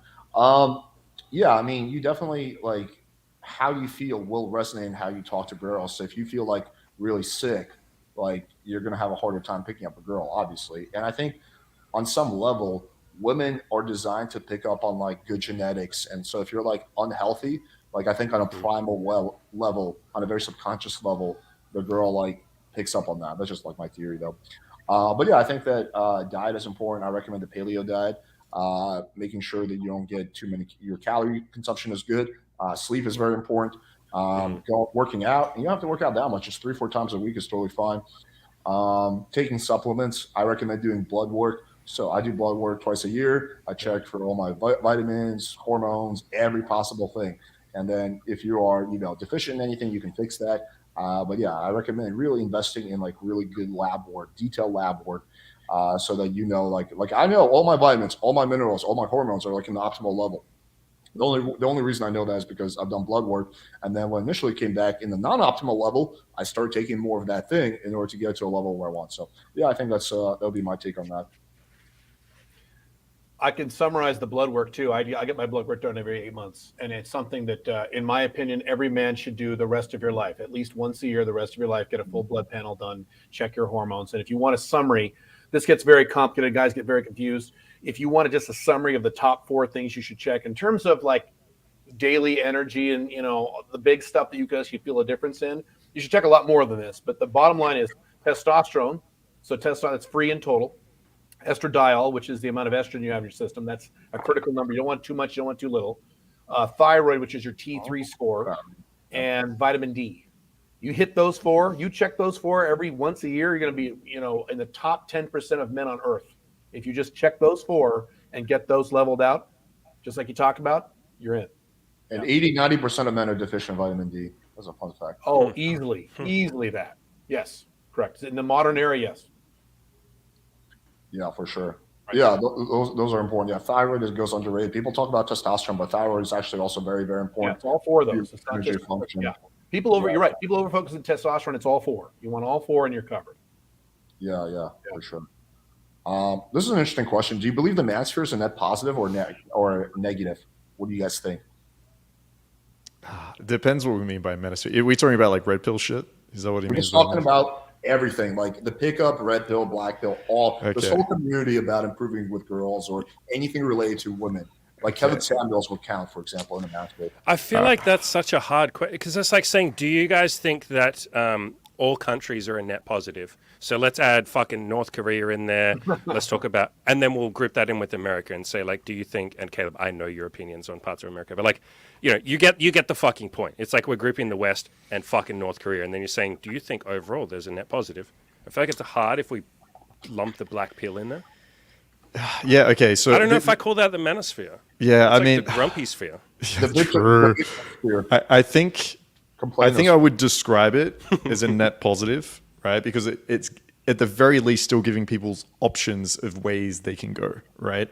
Yeah. So yeah, there's the red pill shit and the fucking black pill and whatever, and I think most of it is fucking trash. Even if we're talking about like dating advice, like some of that I see is just fucking awful, and I think it's going to be like a negative for a lot of guys. But generally speaking, if I had to choose to have it all there or all not there, I would like to have it all there, because there's places like this that people can go to and actually get amazing advice that is going to improve their life and improve their happiness and their options with women, essentially. So thinking about that, I would say a net positive. But yeah, I would love to have an opportunity to really chat to a lot of the red pill guys, chat to a lot of the black pill guys, and be able to hopefully influence their minds a little bit about their philosophy. I think there's, of course, some people that we spoke about that have a fixed mindset, and it doesn't matter what they hear or what they fucking learn, they're never going to change. But overall, just looking at, even just on this panel, how many people we've all helped, essentially, I think it would be a net positive. Yeah, I would also say net. Oh, sorry, go ahead. No, you go ahead. I was going to say, I also think it's a net positive. Would the world be better off if the manosphere did not exist? I think the answer is no. I think that the world is better off due to the manosphere overall, but I do think there's a lot of bad actors in the manosphere and that are holding down the community. And if we remove the black pill and remove the red pill and we just leave it to like self-improvement and pickup, then the effect goes from being mildly positive to being like significantly positive. But yeah, there's definitely some bad shit in here. I mean, there's like a lot of guys start hating women. Honestly, they watch enough of like the red pill content. Yeah. They just think women are these like creatures who have no self-control, who as soon as a higher value gets along, she will just naturally gravitate towards this cock. She has no control in this matter. It's like physics, you know, she just higher value man cock. You know, and she takes all his money. Then she's gonna take his money. She swallows his money through his like dick. Yeah, it's like all this. Exactly. So all women are like that. And if they're not like that, and you give me a counterexample, she would be like that given the right circumstances. Exactly. She's waiting to pounce. Okay. Yeah, I think the manosphere is a net positive, but it might be 60%. So it's probably not way past 50, but I think it is a net positive because I've seen a lot of good that it's done. And at the same time, you're all exactly right. You know, for every one guy who is really helped, you have another guy who's talking about hypergamy and alpha widows, and you're like, oh my God, you can just from the way they speak, you know that they're drenched in the red pill world too much. And that, you know, how many 3-hour videos do you need to watch about hypergamy to understand? Yes, okay.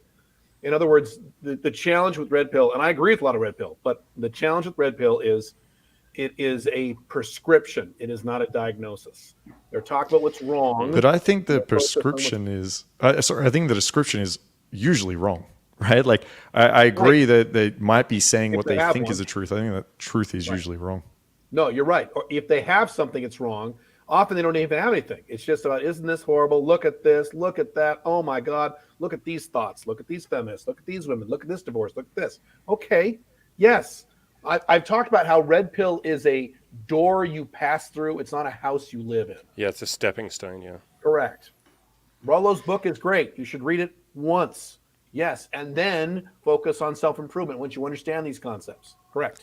I think with the red pill, because it's so all-encompassing, it's so big, I often say this, the red pill is schizophrenic. There are a lot of people in there who just fucking hate women, and like everything positive you say, they will just leave 100 comments on Reddit. You're a piece of shit. You're a traitor to men. Why did you stick your penis in a vagina? That's evil. You shouldn't be doing that. Right. And then there's also a whole bunch of guys who are like, just lift, bro. Love yourself. Like, work on yourself. Women can be the benefit, a bonus to yourself, and go out there and take all this action. And those two groups often like fight against each other, and they're both sort of struggling for power because they both believe that they're right. And so, yeah, there's Oh, that's all funny. these different voices. Yeah, I'm gonna release a video in the next few days how red pill and feminism is two sides of the same coin. They are so true, Alex. Dude, I have a script. Exactly. I literally have a fucking script for that video. Literally, I have a script half written out for that video. Why fucking feminism and the red pill are exactly the fucking same. I found some really, really good examples where they're literally saying the same exact thing without perfect. sense. It's crazy. Dude, that'd be great. Yeah. Yeah, I feel like you can't take advice off a guy telling you how to be good with women if you feel like he fucking hates women. Like that's what I could never get through my head. Like, why would you take advice on how to be better in dating if the person that's speaking to you feels like he just hates the opposite sex? Like, that just makes zero Because sense. play that out. Play that out. That's him saying, I do something a lot that I fucking hate. Now listen to me. I stick my penis in something I hate. Stop and think about I what don't that know says if half about these you. red pill guys are even fucking, to be fair, but No, most of the time they're Yeah, not. sure. Most of them Yeah, are fucking that'd be a the good exact video. Kind of girls. Most of them fuck the kind of girls they say they hate. Like it's actually the vast majority of the time it is. It's like avoid those single mothers with high body count, and then that's actually the girl they're dating. avoid the Instagram goals and shit. Yeah, so true, so true. I want to quickly share this. This is interesting. Actually, like I think this dude's okay. Like I interviewed him like a few years ago. I think he's a nice guy. But this kind of tells you everything you should know. So 500,000 subs, right? So popular channel. He's getting good views. Look at the kind of content that people are watching in the red pill. Woman interrupts man and gets rejected. Single, lonely 53-year-old woman regrets not getting married. Modern women shocked when man doesn't simp for her. Modern women shocked men don't approach her. Son catches wife cheating with dad. Then this happened. Wife has a meltdown after getting caught cheating. Man traveling abroad for relationship. Modern women are furious. Modern women angry men don't approach her. Women shocked by men's honesty. And this, I'm not cherry picking these videos. This is like This is outrage porn. This is designed pure to outrage. feed you outrage. Yeah. Right. This is diagnosis, not prescription. Yeah. I like to look at the intent, the emotional intent of a piece of content. In other words, an author or a particular YouTuber or whatever, what are they trying to make me feel with most of their content? And if someone is trying to make me feel fear, make me feel anger, make me feel frustration, make me feel hatred, that's not my friend. That's not the person who's trying to lift me up into those higher level emotions of, courage, action, love, empathy, all of that kind of stuff, openness, acceptance. I don't want to, for the rest of my life, be fucking pissed off at women. How would that be a happy, productive life? I want to, like Caleb Jones talks about a lot, be at a point where I feel peace and acceptance. And, Marcus, you're there. Alex, you're there. I'm there. Women just come into your life. You have fun with them. It's great. You work on your business. You see your friends. That is so much more peaceful and more to the point sustainable than sitting there fucking hating women as if they're the enemy, but then simultaneously wanting the thing that you hate. I hate you, but I want you, but I hate you, but I love you, but I want you, but I fucking hate you. Go away. Come closer. It just sounds like fucking drama from a 13-year-old teenage girl.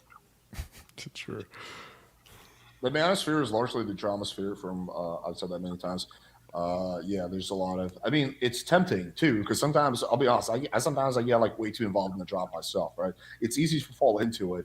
But I guess the way I would look at it is just, is most of your contribution or activity in the manosphere drama related, or like, is it positive related? So like the way, like, for someone says, Alex, you do too much drama, I'd be like, well, I would say the majority of my content is not drama, right? The vast majority of my content, there's just a small percentage. So I think a little bit could be fine, but yeah, like you don't want it to become your whole thing. Like you see this with like that Darius dude, like it's just all like just why women suck, right? Like there's no real lesson there. To back you up, you also, again, pulling it back to that, like what intention is this person trying to make me, what emotion is this person trying to make me feel?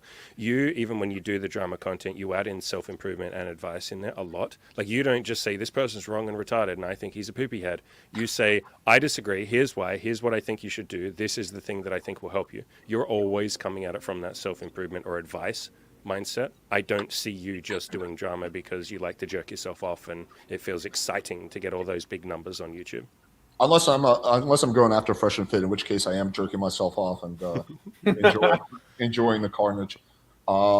Yeah, I think the drama's fun. Let's be real. I like the drama, but at the end of the day, like it's entertaining, sure, right? It's fun, but it's a difference when you're basically creating drama and getting benefit from it while basically fucking over men in the same process, or it's drama, it's fun, but you're still giving like great advice about how to improve yourself. There's two like very different types of drama that you can engage in. So yeah, again, backing off from that point of view, I think if you're like taking on Fresh and Fit or you're having to go a roller or whatever it is, like, I don't know, I'm there for it. I think it's fun. But yeah, as long as you're coming at from the point of view that you're still trying to, I guess, improve men's lives and not hating on women, I think is a good way to do it. The funny thing is, like, Rolo has recently become just a gossip channel. I mean, like, he did a video. He's like, Destiny had a baby with this girl, and he did this. I was like, this is just pure like gossip based on like some random thing someone told you in the comments. So yeah, I mean, like, that's kind of also like a little gossip is so fun. Like, gossip can be very fun. Let's be real. But it's just like, it's about like degrees and balances. And if all you're doing is gossip, like, oh my God, did you guys hear what Andy did yesterday? He was like, he was hanging out with Caleb, but then Caleb didn't want to hang out with him. And then like he called Mark. Like, it's like, come on. Like, at some point it gets too much. So I think Rollo's a pussy. I think Rolo is definitely a pussy. Yeah. All right, let's do. I guess, is there any topics you guys want to discuss before we jump into Q&A? No, in terms of self-improvement, I think we covered a lot, unless Andy had anything else. Like other bits and pieces, but we glossed over most of it. We did most of it, so no. Cool. Actually, I have a question for Caleb. Did you ever do anything for hair loss, or you just have good hair genetics? No, this is about 60% of this is fake. So I have non-surgical hair restoration where there's like a mesh. It's like permanently on your head and your hair grows up through it, because I started thinning when I was about 38. I have several videos and YouTube videos and articles about how I did it. So you can either get the surgery or you can get, the non-surgical thing, which is what I did. And so if you want more detail, I can explain it, but you have either. Yeah. Okay, so you have two options. So if you start, because most guys are going to start thinning in their 30s. So actually you have three options. Option one is you shave your head. Here's the problem. Some guys look like shit when they shave their heads. Some guys look great when they shave their heads. If you have a more, angular facial features and darker skin, you look fucking great. Shave your head, do it, you'll look gorgeous. I am not in that category. I would look like a fucking nightmare if I shaved my head. So that's not an option for me. And some of you guys are going to be in that category. So option one might be an option or might not. Option two is you get the surgery. There's FUE and FOE. I think that's right. And the way it works is they take skin from the sides and back of your head. The old style, they take a little strip from the back of your head, they put it on a thing and they cut it up and they dot the follicles on the top of your head where you're getting thin. And that way it's your hair. Or the FOE, the new one, is an algorithm where they randomly pull stuff from the side of your head and put it on the top. Yep. The advantage to that is that it's your real hair and it's all real and it's one-time procedure and you're done. The disadvantage is it costs a lot of money unless you do it in Turkey and you do this internationally. And in 10 years, you'll probably have to do it again because the existing follicles you have will also probably fall out. So you have to go back every 10 years.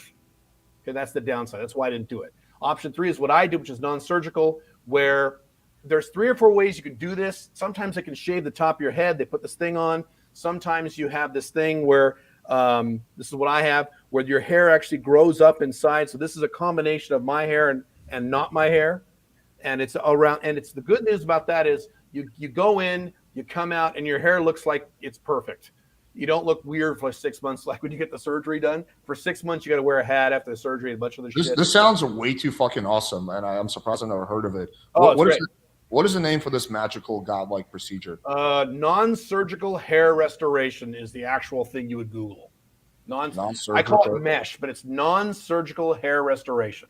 And sorry, I've got a couple of questions. How long do you leave that on before you have to replace it? A long time, months. Okay. It depends. It depends on the type that you get. Depends on how they do it. There's like 40 different kinds and 40 different techniques.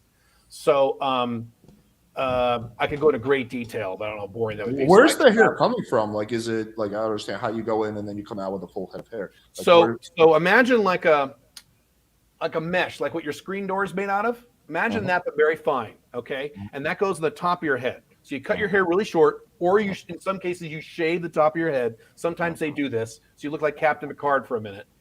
It goes on your head and it stays on your head. Then your hair grows up inside with the donor hair. Makes sense? So it's all mixed together, and then that's it. And so, what was your question? Did I answer your question? Okay, so it's if there's donor hair, then for the first few weeks while your hair is growing, would it not look weird? So if you shave your head, then the thing on your head, and it's not a toupee, it never comes off. It's part of you, is full. It's a full head of hair. So you walk out with a full head of hair. Okay, and it just allows the growth to still happen. And Correct. sorry, now I'm super curious. I'm And super curious too. what about when you're like working out? Let's say you're fucking, right? You're fucking a girl, you're getting all sweaty and shit. Is that annoying? Like, does it get itchy or anything like that? Like, because it's glued on essentially, right? So years ago, I've had this for 15 years. I don't know, 10 years. I don't know how long I've had this. Years ago, when there were certain things I did where it was a little itchy. Yes, a little bit. Okay. No.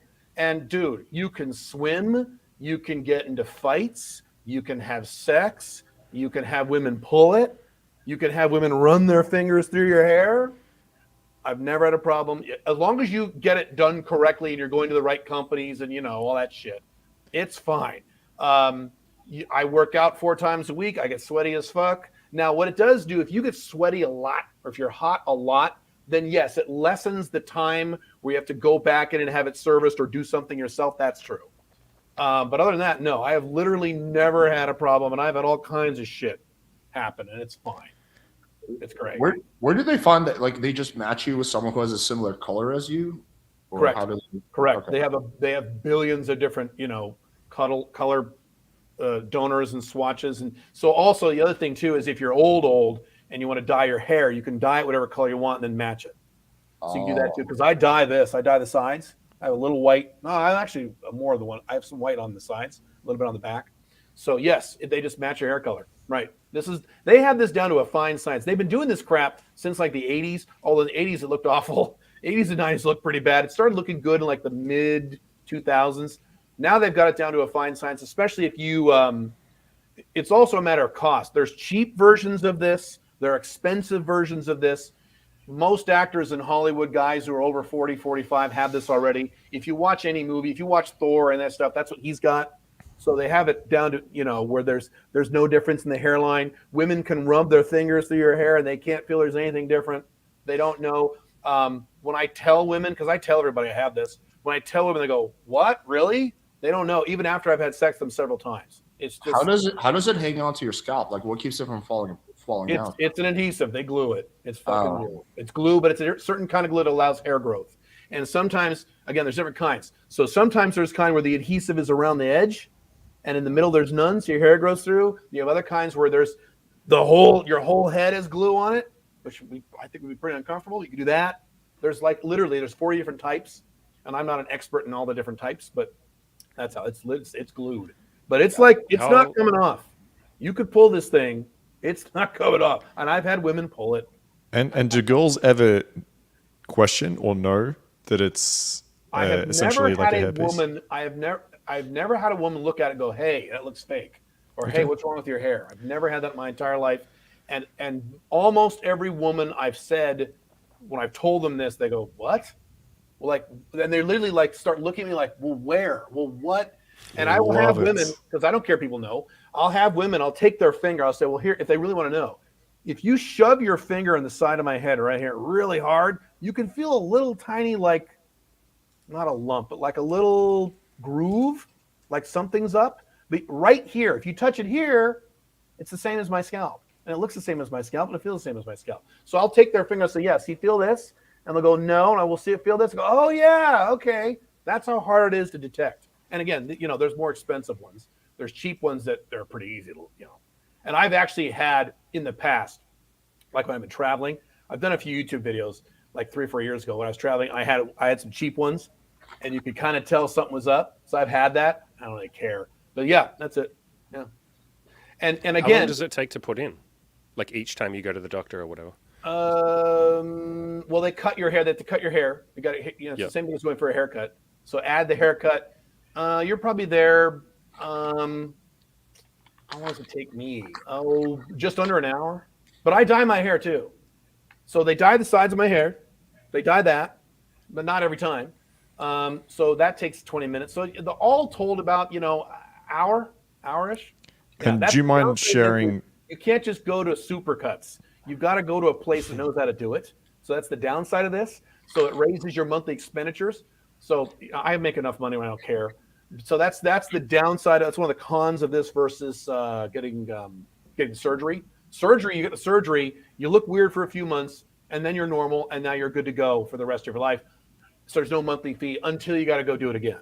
That's why I didn't do the surgery, because I'm not going to go in for surgery every 10 years. Fuck that. I'd love to just shave my head, but I wouldn't. Do you do this in Dubai? Or do you do this in America, or do you do this? Oh yeah, everywhere. Every Western country will do this. Okay. So That's I'm going to Paraguay. My second home is in Paraguay, and I'll be there in about a week. They don't do that there. So you're out of luck there if you live there. But I don't live there. I spend, a few weeks of time there. But yes, Dubai, Europe, United States, Canada, Asia, Turkey, Eastern Europe. They do it everywhere. Yeah. Someone wrote this turned into a black pill hair maxing, but I'm here for it. So, Right. sorry, this is, I think me and Alex are just fucking basically thinking for ourselves, but I didn't give a fuck. So, okay, and do you mind sharing like roughly the cost?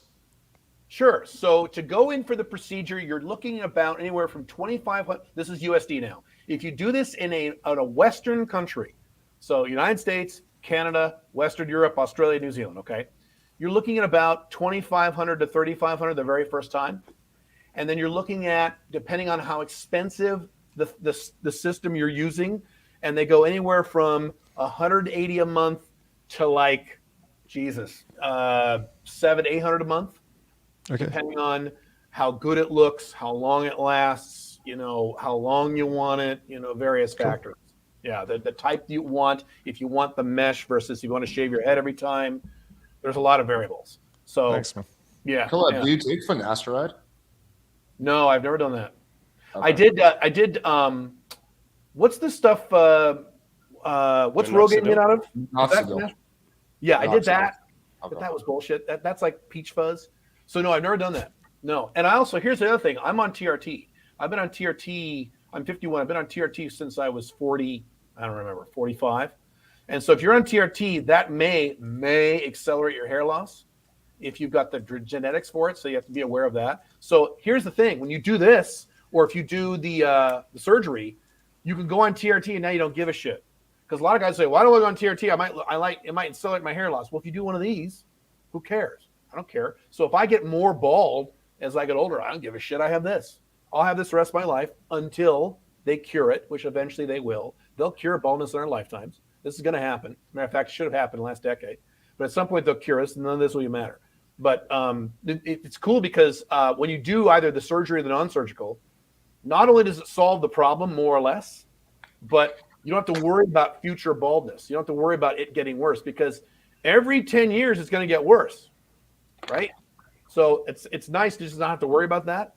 So I can be on TRT, I can do all that stuff, and I don't need to worry about it. Nice. Sweet. Yeah. All right. Anyway, do you have any more questions, Marcus, before we move on? No, thanks for sharing. I might hit you up after stream and get some more info. Yeah, I off should you, do this but whole stream no, on I this. appreciate it. Yeah, Right. yeah, exactly. What's funny is was that I tell everybody this, and so these companies will beg for guys to do like before and after and like publicly talk about this, because no guys want to talk. Oh, I don't want anyone to know all this shit. I don't care. I tell the whole world. And so I've gotten historically, not since I moved to Dubai, but the United States, they would give me all kinds of like discounts and free months and free this and free that, because I was actually one of the few guys with the balls to tell people, oh yeah, I have this. It's great. You should do it. I would recommend it and tell people. So that's even better if you have enough balls to tell people about this. And by the way, women don't care. Women do. I have never had in my entire life Yeah, they don't a give a woman shit. where once we were having sex, or even on the first or second date, and when I told her about this, she went, "Oh my God, that's gross. I'm out." That has literally never happened. Women don't give a shit. Matter of fact, a new thing now is that women are now recommending to their boyfriends and husbands to go in and get this done. Actually, women want guys to do this. They do not give a shit. Not once have I ever had a woman complain. Ever. Yeah. No one gives a fuck. They That's don't. true. And a lot of guys say, well, women don't give a shit. Especially, again, if you're over 35, they really don't give a shit. I don't think any girl gives a fuck. Like They don't. where your hair came from. Do you have hair or do you not have hair? It doesn't where it came from. Who gives a shit? Well, Right. so actually, I did a hair transplant surgery, and that's where 20% of my hair comes from. But then the other 30% is from finasteride. The girl's like, all right, cool. Right. Yeah. Exactly. Yeah. All right. Cool. Let's do some a little bit of Q&A before we wrap up.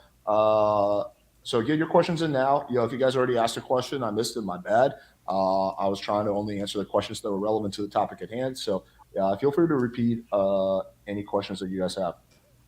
Okay. Playing with fire. What do you guys think of the tradition of kneeling to give your fiancé an expensive Asian ring? Doesn't seem very dominant.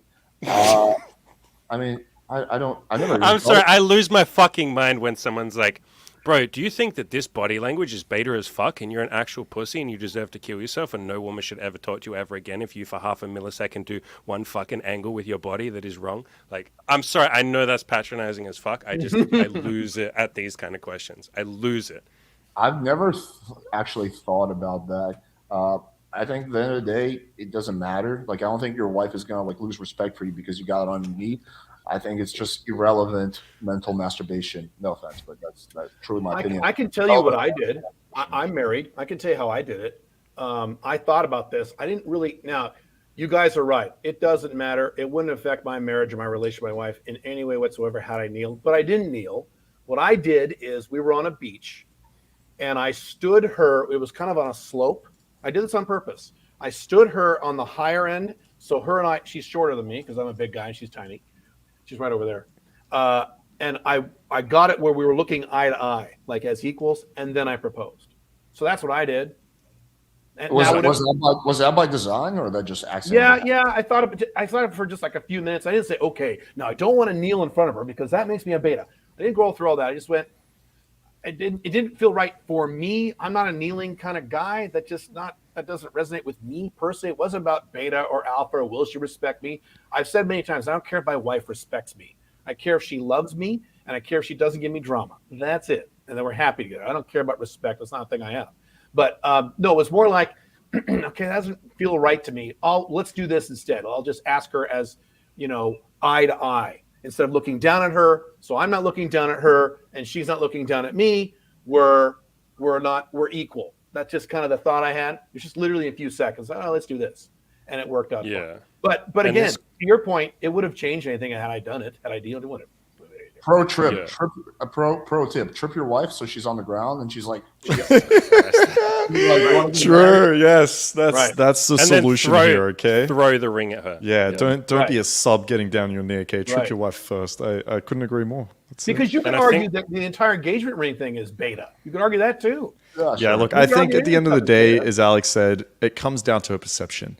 Now, there's a tradition based around this. So when you get down on your knee, it's based on tradition. So I see it as actually a very masculine thing to do. Like when I see guys asking for to be married, I actually see that as a very dominant act most of the time. I never look at a guy proposing and think, oh, what a pussy, right? That's not what I'm thinking, right? Now, yes, there are certain acts that aren't based in tradition and are submissive and are going to create a negative perception of the girl. I just can't imagine. I don't know any women that are going to tell you, because the most conservative women want you to do that. I just can't imagine any woman saying, that's fucking beta. My husband, all right, he better not get on his knees when he proposes, okay? I've just never heard anything like that. Yeah, I I mean, think go ahead.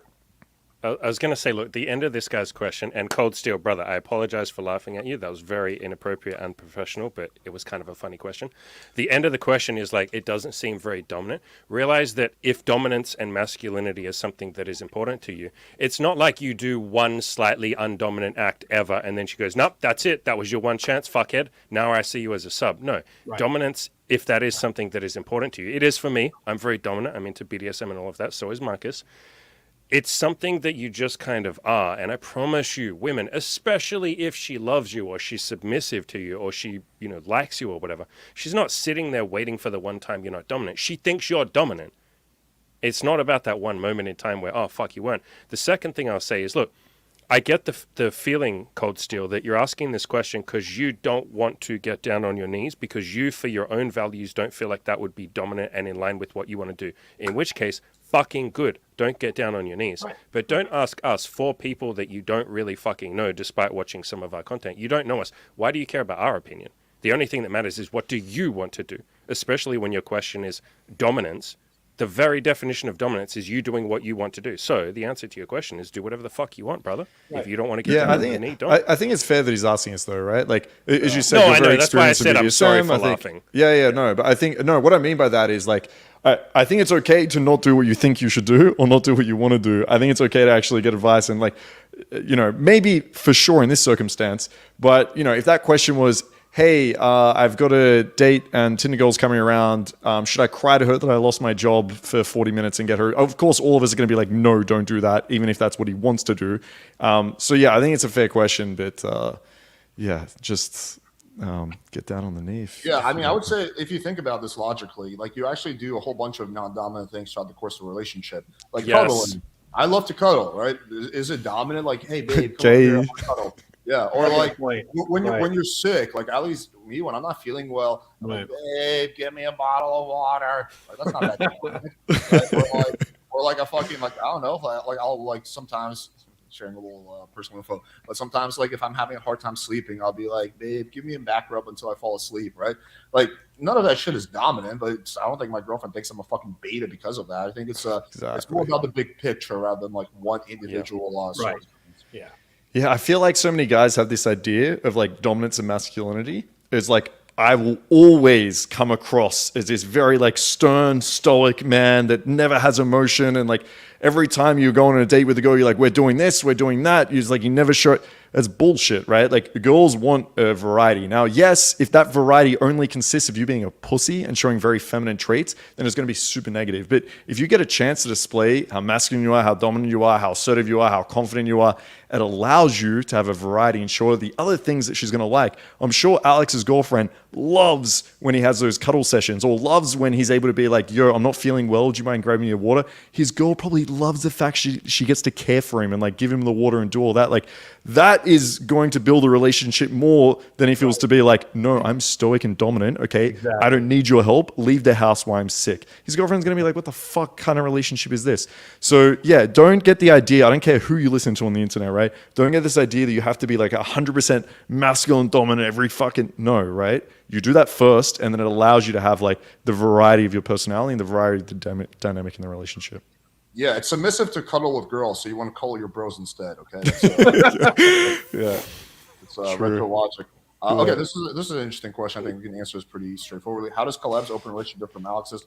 As far as I understand, we talked 2.5 years ago. Mine is one way, and yours is like technically two way on paper, but one way in practice or something like that. Is that correct? Exactly right. Yeah, she's allowed to. She doesn't want to. Even when I've said, you can, she's like, no. So correct. She's allowed to. And then the reason is, we could have a whole discussion about this. If I say to her, I can do this, but you can't, now I have to first I have to answer a bunch of questions. Well, why not? So then I got to get into a bunch of guy logic and some weird arguments, number one. Number two, more importantly, I have to monitor her and make sure she doesn't do it. And if she does, then I got to get upset. I have better things to do. I run 3 companies. I travel the world. I got a lot going on in my life. I just don't want to worry about it. So I just like, okay, fine. But we could have a whole discussion. But yes, technically she's allowed to, but she doesn't want to. And even when I've suggested it as an option. And if you want, I mean, I could probably bring her over here. I don't know if she wants to do that, but I could call her over and she could actually give her her viewpoint. But anyway, yes, what you just said. If you want to, I mean, sure, it's always good to get a girl's perspective. But I don't want you to have to put like your wife on the spot. Well, let me ask you, hang on. Hey, sweetie. Sweetheart, are you here? Maybe she left. Pink Firefly. Do you want to come here and talk to the guys or no? Oh, okay. She's getting ready for bed. Sorry, so she can't. Okay. No. Well, we're doing a whole actually on Sunday. This Sunday we're doing a whole video with her where she's going to answer a bunch of questions the guys wrote in. So we'll talk about it then. But yes, what your summary is accurate. Okay, that's what I figured. Did low libido? Okay, so this is for Marcus. Did low libido feel irritable? I assume having low libido as a guy with. Yeah, sorry, I was chatting in the chat a bit. So essentially, they were talking about finasteride. I used to take that maybe like a year or two ago, and it just fucked with my libido. I think it happens in like 5% of cases, and I literally just didn't want to have sex. I would have girls in my bed that I've been seeing for like a year, and I was like, I just don't want to fuck you right now. So it was horrible. All right, it was horrible. Now I think a lot of guys would be like, oh, that's kind of good because now you can like focus on other things, and it's not. But for me, it was like the worst thing ever. I got off that shit right away, and I was switched to mesotherapy. So like they needle dutasteride into my scalp, and so I'm seeing how that goes. But if it doesn't work out, guess what? I'm getting a fucking hair. What do you call it? I forget the name of it. Non-surgical hair system. restoration. That's it. That's the one. So yeah. But How old otherwise, are you? yeah, it How old sucked. are you? I'm 32. Yeah, okay. Well, I mean, you look pretty. Your hair looks pretty good. Yeah, it's just I got diffuse like thinning. So it's probably hard to see at the moment, but I mean it's fine for now, but it's definitely like it's gonna get to a point in a few years where That's the thing. I'm gonna need Right. we should get like an affiliate deal going, okay? We'll talk about it on each of our I've streams. tried this. Oh, I've tried doing this, and they won't do it. These companies won't do it. I've tried. Like, hey, All right, we'll start our own company, okay? Yeah. Yeah. Playing with hair rejuvenation. Playing with hair rejuvenation. Playing with hairlines. Okay. Four of my favorite ultimate hair project. Yeah. Four of my favorite people ever, all in one place. Sorry, I'm late in Seattle. Thanks, man. Thanks for joining. This is an interesting question. You're aware that you need to. Oh, yeah. This is a video I did like 2 years ago. I said if it gets to 1,000 likes, I'll redo the experiment. It took 2 years, but it got there. Yeah. What is it? You dress up as an Indian guy? No, it was like we had Indian PE create actually his dad had created a profile for him on one of those like fob Indian dating sites, you know, I love it. marriage sites. And so I had him like actually screen record his activity on there. And I said, basically, if this video gets to 1,000 likes, I'll create a profile on this arranged marriage website. Oh, you have I think to. they'll probably kick me off instantly because I'm white, but I don't know. I'll have to think. Dude, dress yourself up, get like a doll, whatever you have to do. That'd be hilarious. I think it'd be great. Hey, I have to go at the top of the hour. Is that all right? In a few minutes? Are we cool? with Yeah, that? yeah, we can wrap up in 5 minutes. I wasn't gonna take too long anyway. Let's do like 2 more questions and we'll do closing. My game feels worse after dating 100+ women. At one point, seeing 6 women at a time. It seems hard to build chemistry after the first day, and I have a hard time remembering countless thoughts. Do you guys have any thoughts on this? What? I don't understand the question. At one point, seeing 6 women at the same time. Well, because you're seeing 6 women at once. Well, yeah, but I couldn't fucking remember 6 women at once if I'm having sex with 6 women. No, I think the larger picture is he's saying he feels his game got worse after taking a lot of action. That makes no sense. I don't understand the premise of the question. It's confusing. The only possible way that could happen is if somehow taking action, sleeping with girls, set him back. But then he's saying that he was seeing 6 girls, so therefore he must have been doing something right. Yeah, I mean this sounds like a hey, listen, guys, my dick's really big. It's a big call. I don't know what to like. I mean, I don't know. We need some clarification here. Either he's saying that like he's dated a lot and not getting the results he's wanted, and it's kind of like throwing him back, or he's saying like, yo, because I've dated so many women, I've got so many women in my life, it's hard to focus on like one and build chemistry with them, and like I go on a new date and I've got all these other girls. If it's number 2, then that's easily fixable, right? It's like just focus on a few girls instead of like trying to fuck as many girls as you can and like screen a little bit better, right? Because in the beginning, you shouldn't screen so much. You should get the experience. When you've gone on like 100 fucking dates, you're seeing 6, start to screen a little bit more, and then you can focus more on like a few of the girls. If that's the question. If it's not, then you can clarify in chat, I guess. But yeah, this is a tricky one. I think you would need to expand this a lot more, and I would have to ask a lot of qualifying questions. Or any one of us would. I'd have to figure out what exactly is going on. But yeah, this is a nice little comment. I've been coached by Alex and Caleb, both a real deal. Sweet. Okay, let's leave it off on this question. Alex, ask Marcus how his U.S. trip and to see if you're for American girls now over Aussie girls. That's a tough one. Yeah, so I'm in Austin at the moment, actually. So yeah, it's a tough. I feel like everywhere I go, you see the pros and cons of women, and you always focus on the pros as soon as you get to the new place. So when I got here to Austin and every girl's walking around in like a fucking cowboy boots, a hat, they're blonde, I'm like, Jesus Christ, this is the perfect place. This is great. And the women are super, like, they're more like open, they're very witty as opposed to like Eastern Europe. So yeah, I am loving it here right now. As I said, there's like fucking pros and cons to every place you go to. Okay, cool. All right, let's just do closing thoughts. So, yeah, everyone tell people where they can find you and how they can support your work. Okay, you can find me at hairrejuvenation.com. And if you need, no, it's Ultimate Man Project. You can find us on Facebook and YouTube. Cool. Andy? Kill your inner loser. I'm on fucking too many platforms, but YouTube's the easiest place to find me. Cool. Caleb? I've got 2 different brands. So the dating relationship stuff is alphamale20.com. And if you want business, 5 Flags, international stuff, that's at calebjones.com. Cool. Awesome. But I yeah, don't know how the fuck you snagged that domain. Caleb Jones. All right. I've been offered money, like to sell it several times. And How much were you offered? The most I've been offered was $5,000. Okay. No, you're gonna have to pay me more for that. Sorry. Yeah. Anyway, I thought it was a good discussion. I think we covered a lot of topics. We did talk about hair quite a bit, but I think that could be good for anyone here with a receding hairline, which is probably going to be like 50% of people going to struggle with hair loss at some point. So I thought it was good. But yeah, I enjoyed talking to all of you guys. It's fun. We should do another one of these. Great. You guys are great. Yeah. Great. And thanks for organizing this. I know it's a bit of a fucking hard task with all of us running all our own businesses and shit. So no, honestly though, thanks. It's I think it's good for everyone. It's nice jumping on here with you boys. So appreciate it. Yeah, for sure. Yeah, thank you guys. All right. Guys, I'm going to do one last plug of the sponsor because people in the chat telling me I did a horrible job. So I'll just do that real quick. Caleb, Marcus, Andy, if you guys want to skedaddle, don't feel like you have to stay here for this. No, I need to hear this. All right, cool. I'm gonna do it one more time because the people in the chat were saying I was like really lazy about it. So let me do this people justice. So Playing with Fire is sponsored by Ace Formula, right? The reason I decided to work with them is because they didn't want me to modify my show. They said I could do whatever the fuck I want, and they want to support the show. So that's basically it. And they created a special page. It's called aceformula.com/fire. And it says you can get a free copy of 52 Signs She Wants You. So this is going to be an ebook, and it's free. They do use cookies, so just be aware of that. And yeah, I mean, I think that it doesn't hurt to, at the very least, hear what they have to say. Like I said, this is some free. Obviously, you know, you're going to get some emails, but it doesn't hurt to just figure out what the free offer is. So, yeah, a big thank you to them for being supportive. And, when's the last time you talked to Adam? Have you talked to him lately or no? Privately or publicly? Either one. Privately, I talked to him like a week ago. Publicly, really? It's been 6 How's months. he doing? We mainly talked about like the sponsorship and the business stuff. Oh, okay. I should probably talk to him. I haven't talked to him in a long time because he had 2 wives at one point, and I don't think it worked. I didn't even know that. Oh yeah, he had 2. Well, he was living with 2 women.